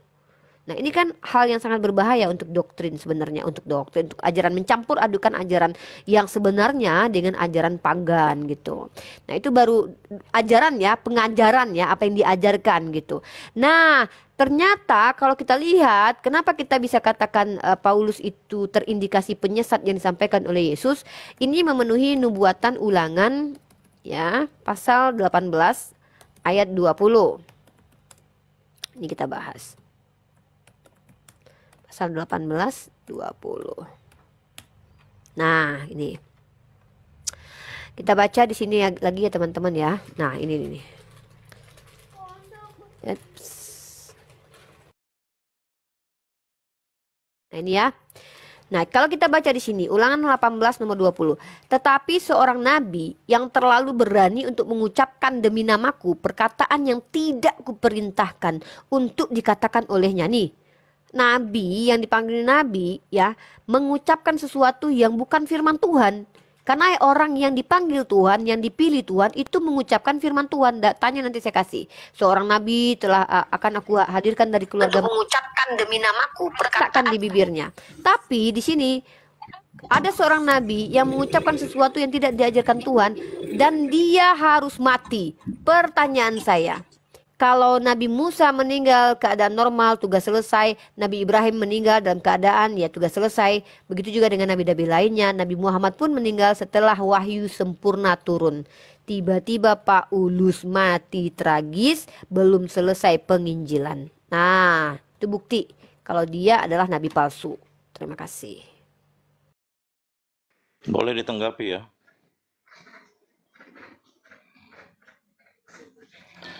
Saya minta Rifa buka surah Al-Kahf 22. Loh, abang nyebrang kayak gitu lihat kanan kiri nggak bang? Nggak takut ditabrak bang? Maksudnya gini loh, buka sendiri kayak saya gitu, saya buka sendiri. Anda siapa nyuruh-nyuruh saya gitu, buka sendiri, kasih premis sendiri, jangan nyusahin orang gitu loh. Modal dong diskusi. Ya kan kita kan saya belum bisa buka kamera. Jadi saya terus terang aja, tolong buka Lu cara diskusi, lu gua udah tahu. Kan kalau diskusi sama gua jangan suruh-suruh orang. Jadi ketika lu punya data lu buka sendiri, minimal lu liatin muka lu yang nggak berani lu liatin itu. Buka data. Bosnya buka dulu dong. Kita tahu siapa lu, Ekat, lu mau nyamar jadi Maliaki kayak jadi Yesaya kayak kita tahu siapa lu. Nggak usah kejang. Kau tahu ini akhirnya akan bagaimana? Kayak lu, Ekat, kita udah tahu. Udah kasih data aja. Iya, silahkan dibuka surah Al-Kahf nomor 22.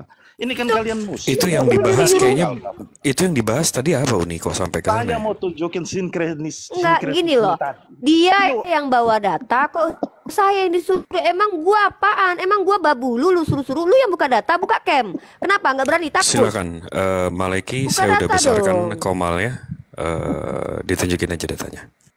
Saya belum bisa nunjukin pakai akun ini bang, jadi saya minta tolong sama host kalau bisa dibuka dulu Bang Gibril. Saya tahu dia nyamar-nyamar karena dia nggak diterima di Komal Muslim manapun, jadi dia nyamar-nyamar biar diterima gitu. Kenapa nggak diterima? Waduh. Kenapa coba? Saya lebih percaya. Bukan hewan. Saya umat lebih Islam itu percaya. butuhnya manusia diskusi gitu loh. Iya, Kita saya itu lebih butuh percaya manusia ketika saudari diskusi. Muslim saya sih. Jadi Ya, kita tuh butuh manusia. Jadi ini teman-teman ya. Itu namanya Ehad. Dia pakai akun Ehad. Dia itu satu ya, ada keterbelakangan mental memang. Dia karena tidak diterima di Komal Muslim, jadi dia tuh sama seperti Kiamat Bunda Rahma. Memframing dan tidak menggunakan data. Nanti dia nyuruh-nyuruh kita buka data. Emang dia siapa? Emang kita siapanya dia gitu disuruh kita aja buka data sendiri loh. Saya aja nggak nyuruh-nyuruh Bang Jibril tadi, nggak minta Nggak tolong sama Bunda bermodal Rahma. ya. Nggak Iya. bermodal naik komat. Nah, Aduh, dia kasihan. itu Ehad. Teman-teman yang nonton saya dari sejak sekitar berapa tahun lalu tuh tahu. Itu si Ehad yang nyamar. Dikira kita bisa dibodoh-bodohi ya. Kenapa dia pakai akun ganti-ganti? Nah, inilah teman-teman Oten. Coba lihat Bunda Rahma. Bunda Rahma tuh nggak pakai akun-akun ganti-ganti loh. Bunda Rahma, Bang Zuma pakai akun kita yang sama. Saya akun Unirifa. Ada 15 akun Unirifa. Kenapa Oten akunnya ganti-ganti? Supaya dia berharap bisa diajak diskusi. Karena dia tahu kita nggak menerima hewan. Bahkan orang kayak mencerdaskan aja kita biarin dari tadi di sini. Nah, kenapa? Dia itu sama kayak Kiamat. Nah, saya kasih tahu sama kalian, dia sama seperti Kiamat. Lihat teman-teman kalau mau lihat YouTube saya dan YouTube teman-teman Muslim lainnya, ada di situ Ehad. Kalau ada Ehad itu dia tuh penghujat kelas kakap, begitu. Kalau penghujat itu tendang aja ke tong sampah. enggak, dan ini ruangan apologet Islam Indonesia yang official. Jadi bukan ruangan pribadi saya atau ruangan pribadi Uni atau ruangan pribadi Bang Christian. Jadi kita mesti punya standar untuk hal-hal seperti itu. Ya, ini tadi ada yang mau naik Efarihim tadi kalau nggak salah mau ngobrol Efraim. Jadi saya yang menjamin ya kalau itu sama seperti Kiamat. Tanya aja kalau kita tuh tipikalnya gini Bang Jibril. Kalau udah kayak hewan gitu kita tuh nggak terima. Kayak maka Bang Zuma tuh nggak mau lagi diskusi sama Kiamat. Bukannya apa-apa. Diskusi itu cukup sekali, 2 kali, 3 kali, 4 kali. Ya saya udah dengan dia udah mungkin 5 kali.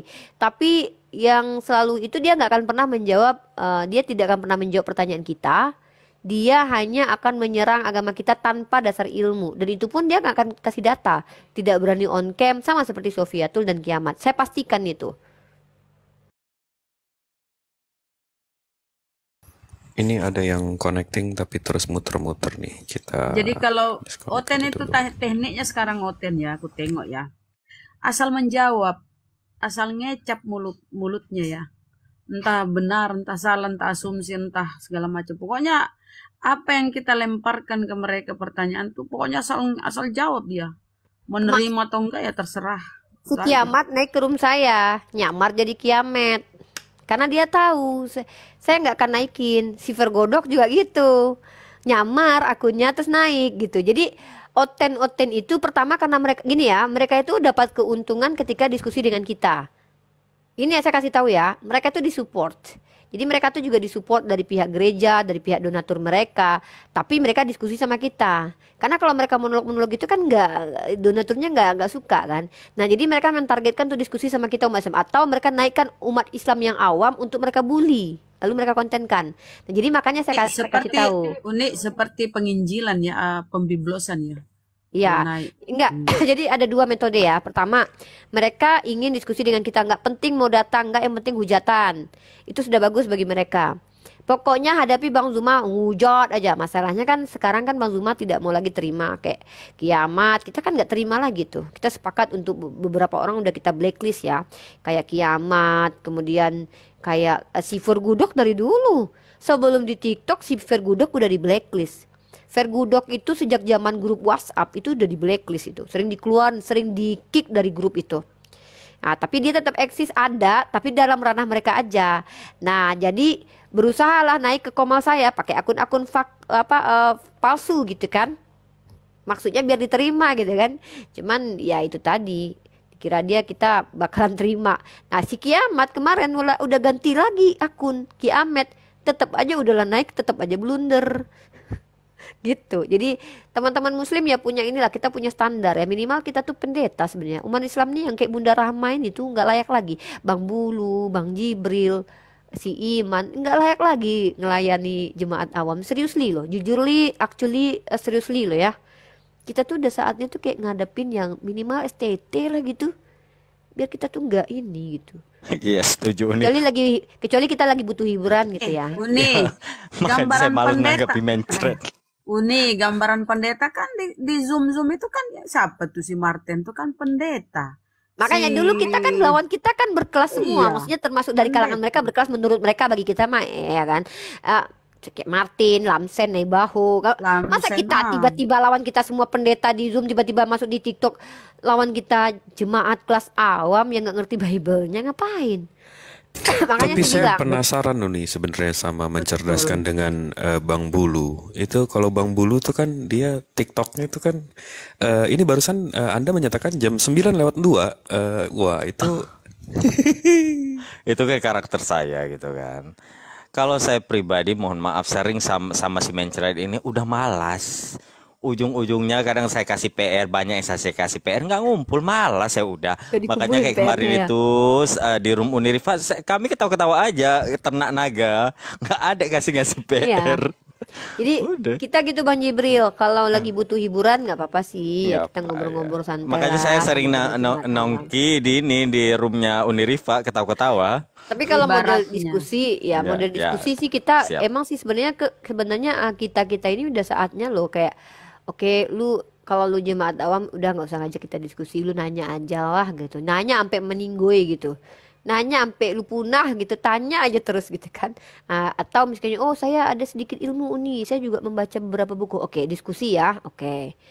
Oh saya mau debat, minimal kalau mau debat pendeta lah gitu ya, tolonglah, gini lo, kasihan kaliannya gitu loh, diwakili sama jemaat awam yang nggak ngerti apa-apa. Capek-capek saya sekolah tinggi-tinggi. Saya juga Bang, biaya kuliah lagi bayar sendiri gitu, baca buku bukannya sedikit, lagi baca buku, buku saya baca tuh, itu setiap hari kan bikin kepala botak gitu. sampai saya ke Yerusalem, sampai ke gereja Makam Kudus, ngapain? Tahu-tahu ketemunya ini sama Bang Noah Pasaribu nih Protestan tadi, Bang Noah. Tapi sinyalnya lagi kurang bagus. Bang Noah atau Bang Nuh, udah bisa Bang? ya Bang Noah, silakan. Tunggu Bang, bentar lagi lanjut. Bentar lagi. Oh masih bentar lagi, siap. Iya, jadi tugasnya kalau si Iman ini tugasnya itu bikin menari-nari lah, oten-oten bobrok kayak CP, itu bagus itu kayak gitu. Ya itu tugas kita punya ini masing-masing gitu. Kalau saya sih emang pengen mengeksplor aja yang ngaku-ngakunya pendeta, STT, S5, S Lilin gitu kan. Tapi kalau kayak penghujat tuh sorry lah ya beneran. Kat, Kiamat, Vergodok, siapa lagi kalau di TikTok ini ya? Si Herdi masih mending lah tuh. Ini masih ada nih yang Herdi satu itu lagi. dari dulu loh. Aku ajak diskusi dia nggak mau sama perempuan.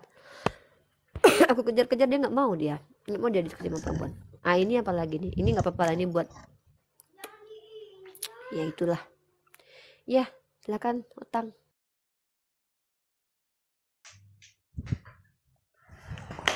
Wah, udah sadar Kak Ripa, udah sadar.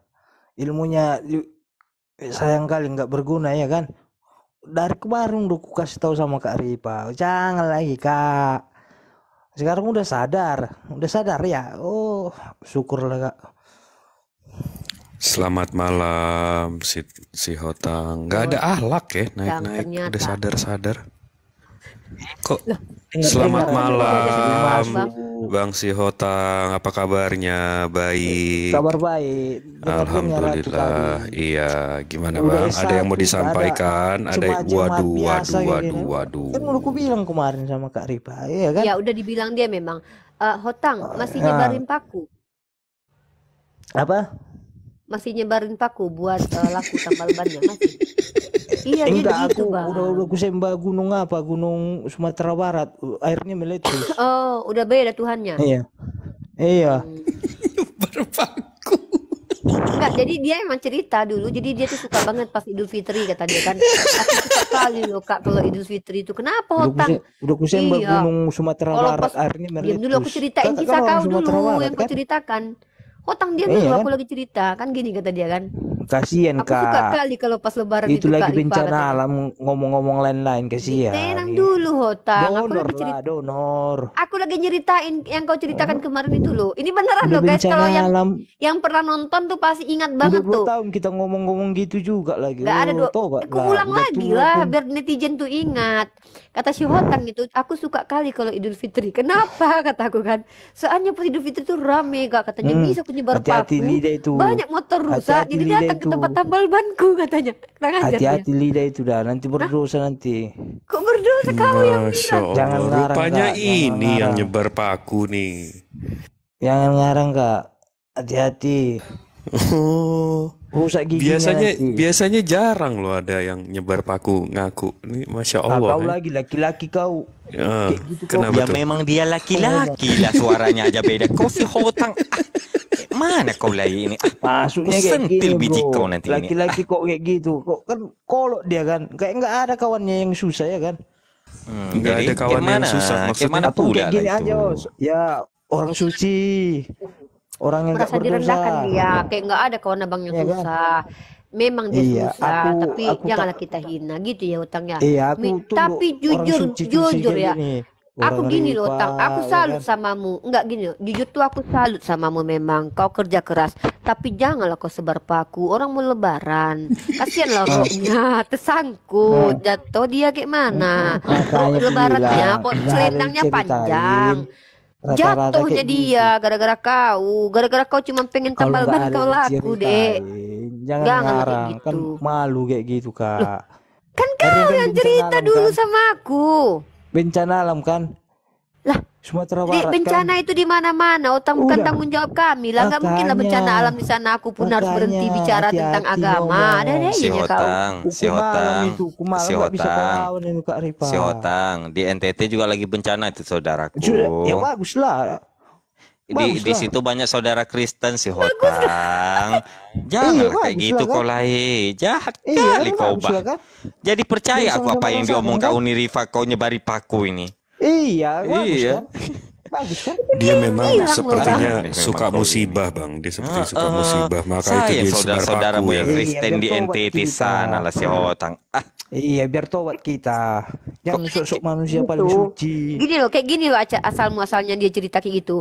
Kan waktu itu kan gini, dia kan nggak mau Ceritain lah, biar debat-debat. puas kau. Kayak mana? Kayak Ya mana udah sabar lah, perempuan? Dek. Hati-hati Kak, ada raimu dah. Sabar, Jangan, sabar hati-hati lah, raimu Dek. dah. Nggak akan ku Kau tambah-tambahi. punya Aku raim kok ingat. Kak, hati-hati jangan ngarang Iya, Kak. Oke, bebas kau Loh. ngomong, oke. Ya udah, kan gini kan. Dia bilang dia naik ke komal-komal ini nggak suka lihat orang debat-debat. Kata dia kan benci kali lah dia nengok orang Kak, debat-debat. ada raimu dah, jangan salahkan aku dah. Diamlah dulu, Iya. aku lagi cerita. Jadi aku bilang kan, mau tanya apa? Aku bilang kan, apa yang mau ditanya? Nggak ada aku tanya-tanya, ngapain lah debat-debat kayak gini kata dia kan, termasuk orang yang kayak gitu. Terakhir cerita-cerita lah kami ya kan. Mbak ada saudaraku, orang apa kawan-kawanku banyak kok Islam katanya. Aku suka lo kadang lebaran-lebaran itu kata dia kan. Iya iya kata aku, kenapa? Iya katanya, kau punya bengkel ya, punya tambal ban kau ya. Iya, kau yang nyebar paku. Jadi ceritainnya, karena pas lebaran itu disebarnya paku ya kan. Jadi banyak kan yang datang ke tambal ban dia. Siapa waktu itu yang laki-laki yang nemenin aku ya? Ternyata Si Bang Ben dia Abraham. licik ya, Bang Ben jahat. Abraham kalau nggak salah.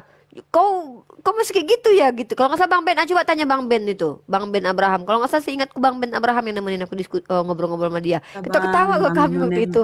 Berhentilah Hotang. Entah dia bercanda, entah dia bohong, nggak tahu lah. Yang penting dia suka lebaran karena rame. Jadi nyebar paku gitu.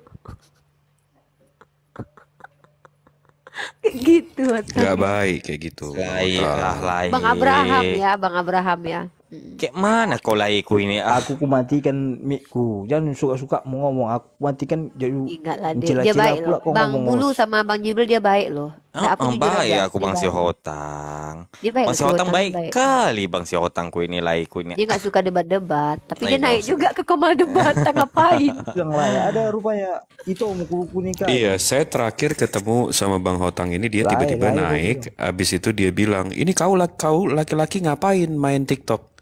Lah, dia juga main TikTok kan untuk ngomong sama saya. Gimana Sama sih? Kak Riba dengar gitu. Udah pernah aku ngomong gitu. Biasa-biasa aja kan. Kau yang Diam lah dulu, Otang-Otang. Dia memang kayak gitu tahu. guys ya. Kolot. Kayak mana baru masuk Kan? apologet kau ah. Ini kita sapa dulu nih. 57 lancar aluminium dan kaca. Waduh, ini alhamdulillah, insya Allah nggak sebar paku sih kalau untuk usaha yang ini. Gimana, Abang 57? Selamat malam, Assalamualaikum. Waalaikumsalam warahmatullahi wabarakatuh. Muslim ya Bang ya? Muslim. Iya, ada yang mau disampaikan Bang? Enggak, cuma penasaran, cuma mau tanya, cuma pengen ngerti. Iya, soal apa tuh Bang? Sebenarnya agama Kristen itu yang mendirikan Yesus Kristus atau gimana itu Bang? Cuma pengen ngerti itu Bang. Siap. Nanti kita tanyakan Bang Hotang ya. Mudah-mudahan beliau bisa menjawab. Terima kasih waktunya Bang 57. Siap, terima kasih. Iya, waalaikumsalam warahmatullahi wabarakatuh. Itu, ada pertanyaan Bang Hotang. Bisa ditanggapi nggak? Atau Bang Nuh? Bang Nuh Pasaribu?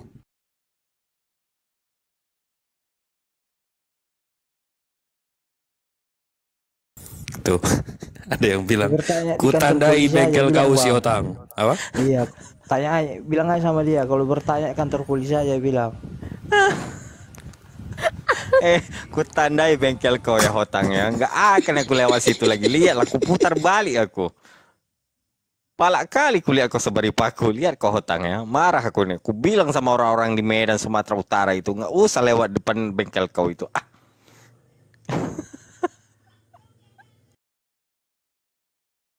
Hotang, tadi ditanya itu, jawaban kau serius, suruh tanya kantor polisi. Iya, Nggak aku ada bilang tanya aja oten yang kantor lebih polisi. otang daripada ini. Nggak ada lagi.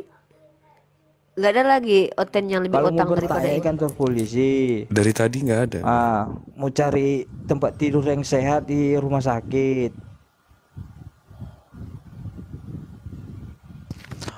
Hotang, yuk kita ngopi dulu lah Hotang. Aku rasa kok ini nggak sehat hari ini Hotang. Ya ngopi kita ngopi. Kocok aja Udah. kopimu situ. Biar ku kocok kopiku sini. Tak ada kopi model kocok, model seduh, model aduh. Mana ada kopi dikocok? Kok Ada sendokmu inilah banyak. itu? Sendokmu nggak ada sendokmu. Mana ada dikocok diaduk itu? Sejak kapan Sendokmu kopi nggak ada dikocok? sendokmu.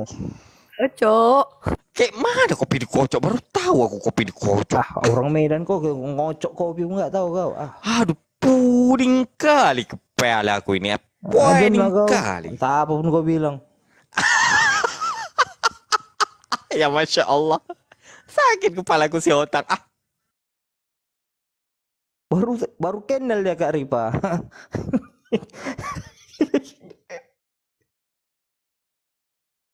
Saya mau naikin Putra NTB barusan. Tapi yang lain, Arkan. Izin keluar ya Kak. Oke Kak Ripa. Iya, Sehat iya, selalu Otang. Kak Ripa. Jangan lagi otangnya, berhentilah Dekku. Jangan lagi Iya, Kak. gitu ya. Udahlah, Di tobat sini lah. udah lama aku nggak masuk Kak. Oke, kangen aja sama Kakak ya. Enggak, iya, pokoknya tobat lah ya, nggak usah lagi sebar paku ya Dekku. Halal lah. Nggak ada juga halal haramnya ya. Maksudnya jangan lagi gitu. Kasihan loh orang-orang yang pergi lebaran. Tersangkut baju bininya. Coba kau bayangkan. Hotang tebar pesona aja sama cewek. Apalagi Kak Bunda. Lanjutkan Tebar aja lah. pesona. Ajarkan lah. Ya, ajarkan. Bunda pula, Kak Ya intinya Bunda Hotang pula. tobat ya Dekku. Jangan lagi ya.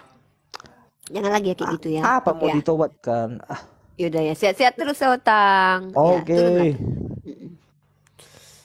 Sehat-sehat terus.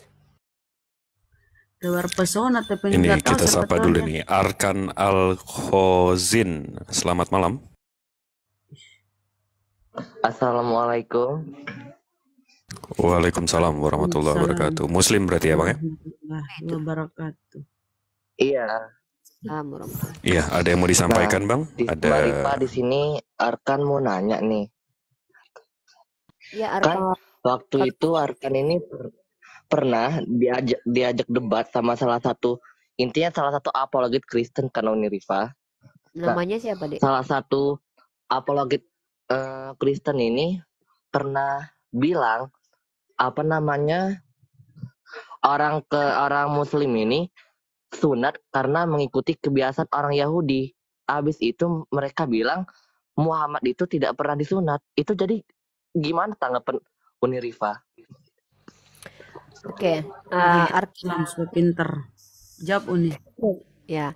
Pertama arkan syahadat dulu ya. Coba syahadat dulu. Asyhadu an la ilaha illallah wa asyhadu anna Muhammadar Rasulullah.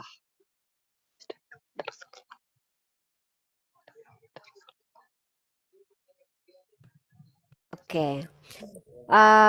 Nabi Muhammad dituduh tidak bersunat itu. Nah, aku merah, Bang. Merah ya? Sinyal aku merah. Iya, putus-putus. Dulu, bentar lama dulu. Sinyalku lagi buruk. Ya, di dalam Rasulullah itu bunyinya gini ya. 5 fitrah. Ya, yang satu khitan. Jadi Rasulullah yang ngomong ya. Ada 5 fitrah manusia. Yang pertama itu khitan. Kedua itu mencukur, potong kuku, motong jenggot, mencukur bulu itu. Apalagi satu ya. Pokoknya 5. Yang pertama itu khitan. Adapun hadisnya bahwa Rasulullah itu bersabda bahwa keistimewaan aku itu salah satunya aku sudah dikhitan sejak dalam kandungan itu. Tapi ada pula riwayat lain ya. Tapi pertanyaan keduanya apa tadi? Kita mencontoh orang ini, orang Yahudi. Iya. Ini apa nih? Bunda dulu. Arkan ini orang Muslim. Nah, Arkan ini pernah diajak berdebat. Oke, saya jawab sedikit. Di dalam kitab Kejadian itu ada apa ya? Allah mengangkat janji kepada Nabi Ibrahim atau Abraham. Ya, perjanjian kekal, perjanjian sunat yang kekal. Itu untuk keturunan Nabi Abraham. Kedua anaknya kan, Ishak dan Ismail. Nah, kenapa kita sunat? Kita mengikuti mila Ibrahim melalui Ismail turun ke Rasulullah. Gitu. Nah, itu yang akan jawab. Tapi dorang tuh menyangkal Bunda. Dorang itu, Ya, dorang emang. nggak terima kalau akan. Ya emang Nah, jadi akan kalau dia bingung. kalau dia menerima berarti dia mengimani Rasulullah, pasti dia sudah mu'alaf syahadat. Nah, Tapi kan dia mengingkari. jadi kan Arkan kesel. Nah, lalu Arkan juga tanya sama Jangan naik ke orang-orang situ, Kristen kan ya Bunda ya. Arkan, dengarkan Bunda Rahma dulu. Jadi gini ya, kita tuh sebenarnya gini, ini mohon maaf Arkannya. Kamu mau kesel, mau ngamuk, mau apa, itu kesalahan kamu sendiri. Pertama, kamu tidak cukup ilmu, tapi kamu naik ke komal orang Kristen. Sementara, bahkan Bang Zuma sendiri itu nggak mau menghadapi para penghujat seperti kiamat. Dan herannya, kalian-kalian yang mohon maaf banget ya. Kalian yang bahkan minim sekali ilmunya dan nggak tahu ada hadis, nggak tahu bahwa ada hikmah di balik kenapa tidak dituliskan dalam Al-Quran bahwa Nabi itu secara eksplisit disunat, dan kalian nggak mampu menjawab itu, tapi kalian berani-beraninya gitu loh berhadapan dengan teman-teman Kristen yang bahkan sudah menjadi apologet. Dan kamu udah bilang tadi apologet ini kan aneh. Jadi mohon maaf Arkan, kamu sebenarnya kalau seandainya saya lagi model santuy ya, andai tadi kamu masuk ketika saya lagi model bertanduk, wah habis kamu. Tapi kembali lagi Arkan, apa yang kamu alami itu kesalahan kamu. Dalam Al-Quran ketika ada perintah kepada Rasulullah, ketika kalian melihat ayat-ayat Allah diolok-olok, tinggalkan. Kata Allah kepada Rasulullah, tinggalkan sampai mereka berubah topik. Apalagi tidak memiliki ilmu untuk mengcounter. Ngapain di situ? Catat, nggak usah hadapi, nggak usah diabaikan, cari kemudian jawabannya. Benar nggak sih? Cari tahu. Nah, ketika kamu di sini, Arkan kesel. Ya, gimana kamu kesel ya, kita mau ngapain kita? Gitu loh. Iya, aku tahu. Ya, aku tahu kalian gregetan atau apa. Nah, makanya kalau gregetan catat apa syubhatnya, mari kita bahas di komal kita. Di sini contohnya. Bunda Rama sudah menjawab tadi. Begitu cara mengkonternya. Mereka nggak mau menerima Uni lah. Siapa bilang kalau mereka akan menerima? Innalladzina kafaru sawaun alaihim a'anzartahum am lam tunzirum la yu'minun, kata Allah.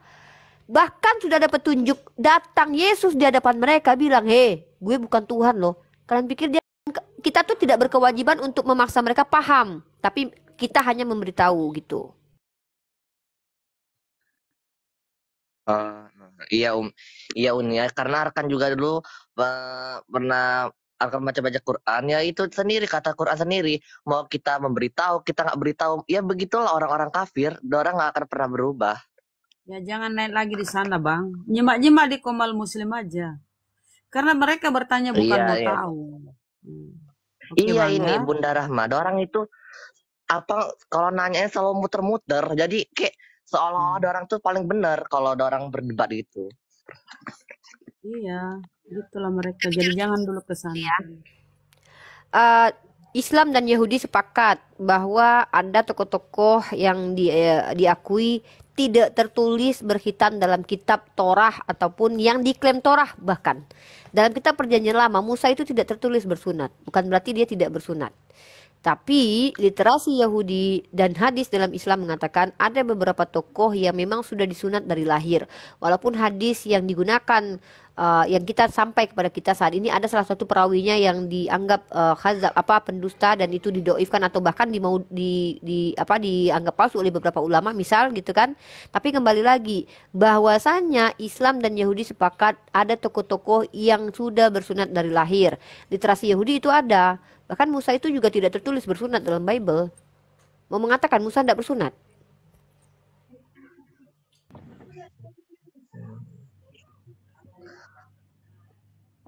Iya, kita sapa nih. Alfi Alifa 69. Selamat malam. Selamat malam. Assalamualaikum warahmatullahi wabarakatuh, Mi. Waalaikumsalam warahmatullahi wabarakatuh. Ini Muslim lagi. Iya, ada yang mau disampaikan, Bang?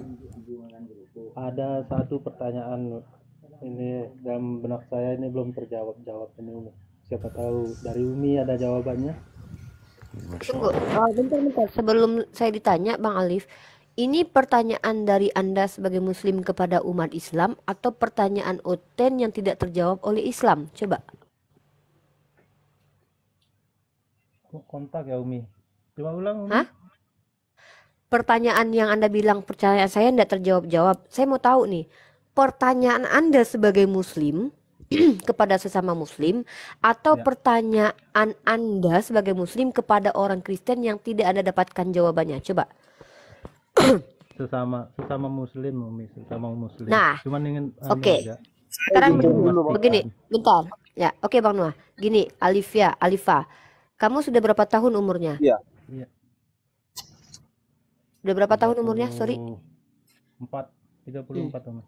34 tahun mustahil di dekat kamu tidak ada ustadz dan ulama. Ketika ustadz dan ulama kamu tidak mampu menjawab, lalu kenapa kamu berharap saya bisa menjawab? Mendingan kamu cari ustadz dan ulama dulu, baru kamu tanya kepada mereka. Bahaya nih kayak gini. Kenapa? Satu, ada klaim dari orang Islam kepada orang Islam. Ada pertanyaan saya nggak kejawab nih. Kenapa cari saya buat jawab? Mending gini ya. Mending cari ustadz, cari ulama. Pastikan mereka kalau nggak bisa jawab, udah pindah dari Islam, keluar dari Islam, simple ya. Jangan di sini ajak saya berdebat dengan sesama Muslim. Ini lucu, ini sorry ya, ini narasinya gini, dengar nih teman-teman ya. Dia Muslim, tapi ada pertanyaan dia tentang agama Islam yang tidak terjawab-jawab seumur dia 30 sekian tahun. Gimana saya bisa jawab teman-teman kira-kira? Siapa saya bisa menjawab? Ustadz di rumahnya aja nggak bisa jawab tuh. Jadi apalagi saya, pastikan saya nggak bisa jawab Alif ya. Saya nggak lebih hebat daripada ustadz-ustadz yang ada di kawasan rumah kamu. Sorry.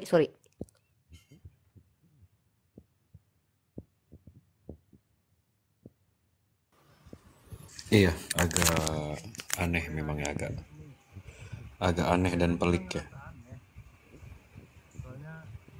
Kita tahu dulu apa pertanyaannya. Gini loh Ali, perasaan saya pengikut kamu lebih banyak dari saya deh. Saya yang senior aja nggak kayak gitu loh Ali.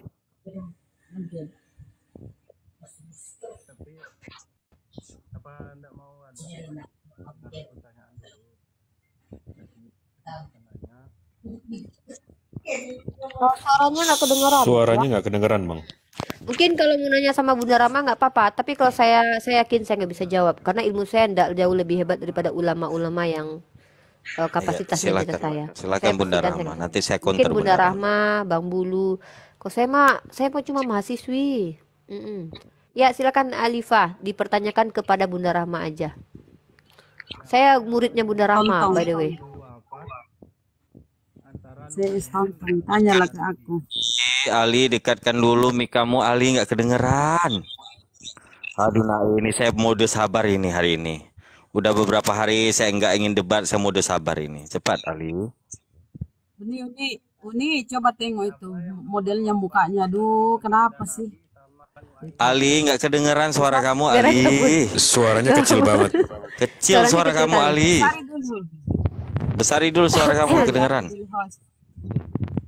Host, besari dulu, host. Iya. Host. Besarkan dulu Ustadz Kiai Ali nih. Pertanyaannya nggak bisa kejawab sama kita nih. Saya lihat takut ya, nih. Kalau kita lihat ya, kalau kita lihat konten-kontennya, dia orang pintar kok, ini banyak konten-kontennya nih.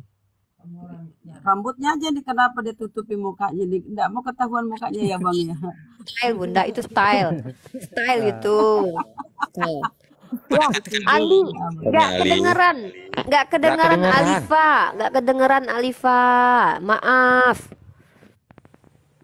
nggak kedengeran Alifa suaranya, tidak kedengeran. Suara Ya, kamu kalau saya minoritas jujur, sekali, Ali. Iya. Tahu pasti aja, Bunda, antara Nuaiman sama baginda Nabi siapa yang lebih dulu wafat, itu aja kok. Oh, udah itu kan. di mana nih? Udah paham nih. Ya, silakan. Nuaiman udah tahu saya. Udah dekatkan mikrofonmu, Nak. Ternyata itu pertanyaannya gampang. Dijawab, silakan Bang Bulu Ketek. Bener kan kata saya, saya nggak bisa jawab itu. Silakan guru-guru saya yang menjawab. Saya nggak ngerti itu. Silakan Bunda Rahma, nanti biar saya counter. Ini saya sentil nanti. Ini ngaku-ngaku muslim kamu, saya sentil kamu. Silakan. Ini kamu dekatkan ya mikrofon kamu, kedengeran. Kayak minoritas kamu suaranya. Silakan Bunda Rahma. Dengar. Ya, suara kamu yang kami nggak dengar. Kamu dengar suara kami. Ya, silakan teman-teman yang lain menjawab. Karena saya jujur saya nggak tahu tuh jawabannya tuh. Nggak tahu saya apa Nuaiman meninggal kapan gitu ya. Ya, silakan. Itu kan saya bilang kan. Saya nggak tahu jawab pertanyaannya itu. Mungkin kamu nggak akan pernah menemukan jawabannya sampai kamu berakhir nanti kehidupannya Alifa. Tapi sabar ya. Kalaupun tidak mendapatkan jawabannya. Silakan Bunda Rahma. Aku pikir Bang ini, kalau menurut saya yang pernah saya baca ya, yang Nuaiman yang lebih dahulu wafat, itu yang pernah literasi saya baca ya. Nuaiman yang lebih dahulu daripada Rasulullah. Itu aja jawabannya kan? Cuma mau tahu. Iya, soalnya banyak saya dengar ceramah-ceramah Ustadz, ada yang berkisah setelah baginda wafat, Nuaiman kurang kerjaan. Dia gini. Banyak lah. Sebentar. Ustadz Mena, tolong jangan membawa Ustadz. Ketika Anda bertanya tadi, nggak ada yang bisa jawab sampai umur kamu dilegitimasi lagi, ditanya ulang oleh Unirifa, umur kamu udah berapa? Sedangkan kamu bilang Ustadz. Ketika kamu mendengar Ustadz ini ada pertanyaan atau pernyataan kamu yang kontradiksi antara jam 21.028 dengan jam 21.032. Kontradiksi, bertentangan pernyataan Anda. Ini yang mana yang betul nih? Ketika Anda mengatakan Anda tidak tahu nih sampai sekarang jawabannya, sedangkan Anda sudah pernah mendengar bahwasanya ada ustadz yang berkata Nuaiman itu duluan Rasulullah wafat daripada Nuaiman. Yang mana yang betul nih? Pernyataan Anda sendiri nih. Ini saya belum bahas ke liter teks hadis ya. Yang mana yang betul itu, Bunda? Aiman, Bang. Iya, baik, karena Bunda Rama udah berkata bahwa Nuaiman duluan mati daripada Rasulullah SAW wafat. Sedangkan Bang Alifa barusan berkata ada ustadz yang berkata menurut pendengaran telinganya dia duluan Rasulullah wafat karena apa? Nuaiman udah bisa bersenda gurau di sana. Gimana Ali? Pernyataan mana yang saya harus pegang? Di jam 28, di menit 28 atau 31 atau 32? Yang mana? Nah, ada perkataan, ada Bang Alifa, ada perkataan Rasulullah begini. sabda Rasulullah, Nuaiman akan masuk surga sambil tertawa ya Rasulullah, karena dia suka membuatku tertawa. Itu sabda Rasulullah. Jadi kalau semua kamu dengar Bang, jadi begini ya, kalau kamu mendengar ceramah dari Ustadz ini, Ustadz itu, tolong kamu cari literasi sendiri, coba belajar banyak. Di internet kan sudah banyak tersedia atau buku-buku lah, kamu tengok ke situ. Yang mudah Bang, jangan kau persulit kayak Oten. Ini mudah ini, padahal kau bilang sudah tanya ke sana kemari. Banyak-banyak membaca, banyak belajar Bang. Mudah ini kok kamu memperberat. Sesuatu yang sepele jangan diberat-beratkan Bang. Itu Oten itu. Cuman bertanya saja. Ya, jadi kalau kita sudah kasih jawaban ini, ya udah terima. Kemudian banyak cari tahu gitu loh Bang. Terima kasih. Terima kasih atas jawabannya. Ya, mudah-mudahan dengan pencarian Ini siapa sedikit lagi. dulu tinggal Sedikit lagi. Tapi ngomong-ngomong, model rambutmu kenapa gitu Bang? itu tuh style Bunda, nggak usah itu jangan kita pribadinya biar aja. Mau dia di sebelah Nah, siapa tahu model 2024. ya. Siapa tahu tren 2024. Enggak, saya cuman berharapnya begini. Semoga dengan pencarian kamu antara Rasulullah dengan Nuaiman siapa yang meninggal duluan bertambah akidahmu, bertambah pemahaman agamamu, bertambah keimananmu, bertambah ilmumu dan wawasanmu. Mudah-mudahan ya. Bisa jadi kan? Hanya karena dalil Nuaiman dulu atau Nabi duluan yang meninggal nih. Wah, ternyata mendapatkan hikmah dari itu. Wah, ternyata setelah saya tahu Nuaiman yang dulu meninggal atau Nabi, akhirnya saya mengamalkan amalan apa? Salat duha saya. Oke, saya salat duha sekarang. Kan bisa jadi kan? Oke, saya salat tahajud nanti malam. Gitu. Bisa jadi itu. Insya Allah. Ini kita sapa dulu nih Pak Jusri. Iya, assalamualaikum warahmatullahi wabarakatuh. Masya Allah Muslim lagi. Waalaikumsalam warahmatullahi wabarakatuh. Gimana Bang? Ada yang mau disampaikan? Ada yang mau ini Bang? Silakan. Iya, saya mau menyampaikan diriku ini Bang. Maksudnya, saya kan lagi bertato ini Bang. Ada tato bujang kan. Saya tato di belakang. Terus itu hukumnya gimana itu Bang ya? Bang, saya Boleh tuh, Yesus aja bertato loh Bang. Yesus ada tato, tatonya Yesus. Bang gini. Serius? Dulu. Jawabannya gini, saudaraku begini. Oh, baik silakan Bunda.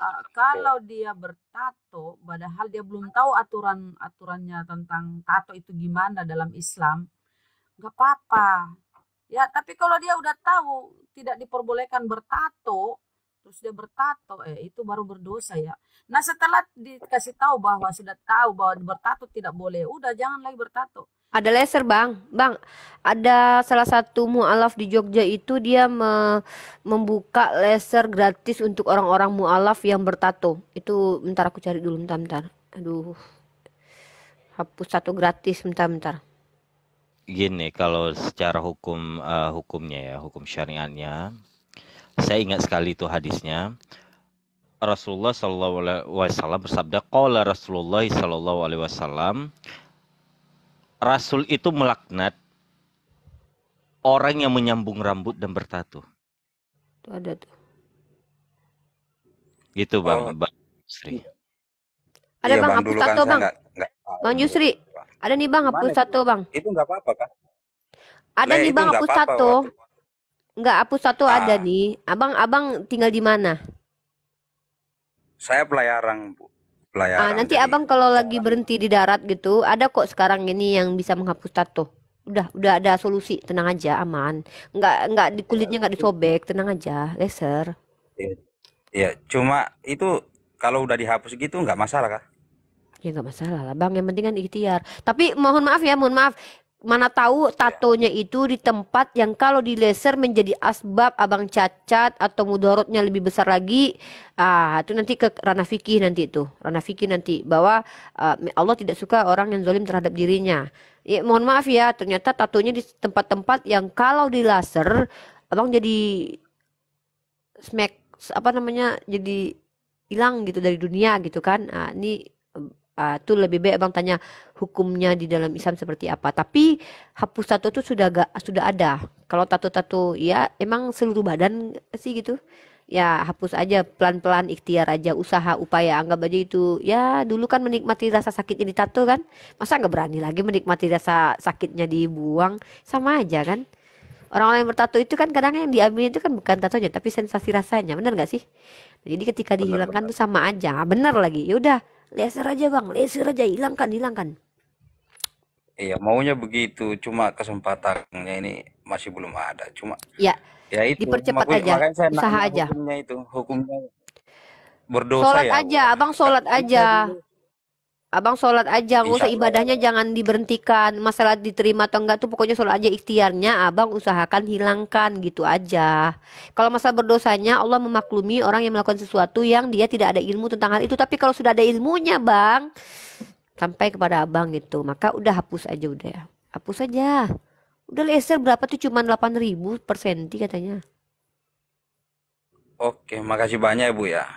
Itu kira-kira di daerah mana ya Bu ya? Jogja kalau Apa ini mah, di ini Sumatera Jogja. Barat? Ini cuma Oh, di aku ini Jogja. dulu, aku kasih lihat dulu deh. Mahal Uni katanya. Eh enggak lah kalau buat abang ini dia pelayaran lo kerjanya lo, nggak mahal bagi dia itu. Tuh, hapus tato tuh. Lihat tuh. Biaya 8.000 per senti, konsultasi gratis.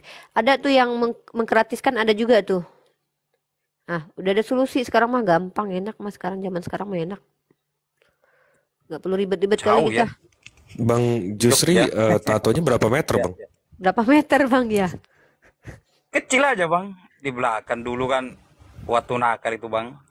Kita nggak Gambar ngerti. salib bukan? Itu tadi 8.000 per senti, berarti 10 senti baru 80.000, Bang. Oh, mursidah itu. Makanya, Kalau bahasa anak sekarang mursidah. iya makanya Bukan saya tadi gambar nanya salib kan bang? berapa meter. Gak maksudnya takutnya abang bikin tato naga pula kan sebadan badan lagi kan. Iya. Seketek-ketek bang ada kan yang nyambung ke ketek bang kan. Itu Nah, yang susah. bilang Semeter itu tadi. semeter baru 800.000, Bang. Naga tapi naganya kecil Bang. Ah ya udah. Naga cuma kecil. Ya, saya nggak ada apa-apa loh, Bu. Saya nggak ada hubungan apa-apa loh sama Bang Jusri loh, guys. Kok bisa tahu ya saya tatonya naga? Enggak. Sorry ini ketahuan nih kita Ini nih. akibat akibat ternak naga nih kayaknya nih. Astagfirullah. Jadi saya jadi tahu kalau dia punya tato naga, guys. Iya. Maaf ya kita tuh nggak ada apa-apa loh, serius kita nggak ada hubungan loh. Ya Iya, beneran loh. itu kan secara kebetulan ya Bu ya. Tapi memang kenyataan begitu Bu. Sebenarnya gini Pak Yusri, dengan Anda niatnya saja sebenarnya niatnya Anda ini udah dicatat oleh Allah sebagai sebuah ini ibadah atau pahala sebenarnya. Niat aja nih, karena Islam itu begitu indahnya Islam ya seperti itu. Niat aja kita udah dapat pahala Pak Yusri. Makanya ada kata innama amalu biniyat, segala sesuatu diawali dengan niat. Ketika niat Pak Yusri, amin amin ya. Niat Pak Yusri ingin menghapus tato udah datang sekitar sekilometer lagi mau ke tempat penghapusan tato, tiba-tiba Allah memanggil Pak Yusri. Amin amin Pak Yusri mendapatkan surganya Allah karena dinilai dari situ Pak Yusri. Indahnya Islam seperti itu. Amin amin. Saya Jangan pikir ini, ditambahin. Bang. Saya pikir ini tatonya di atas ketek tuh ada pohon. Jadi bulu ketek itu akarnya. Ya. Masya Allah itu tas saya. Ah, ya.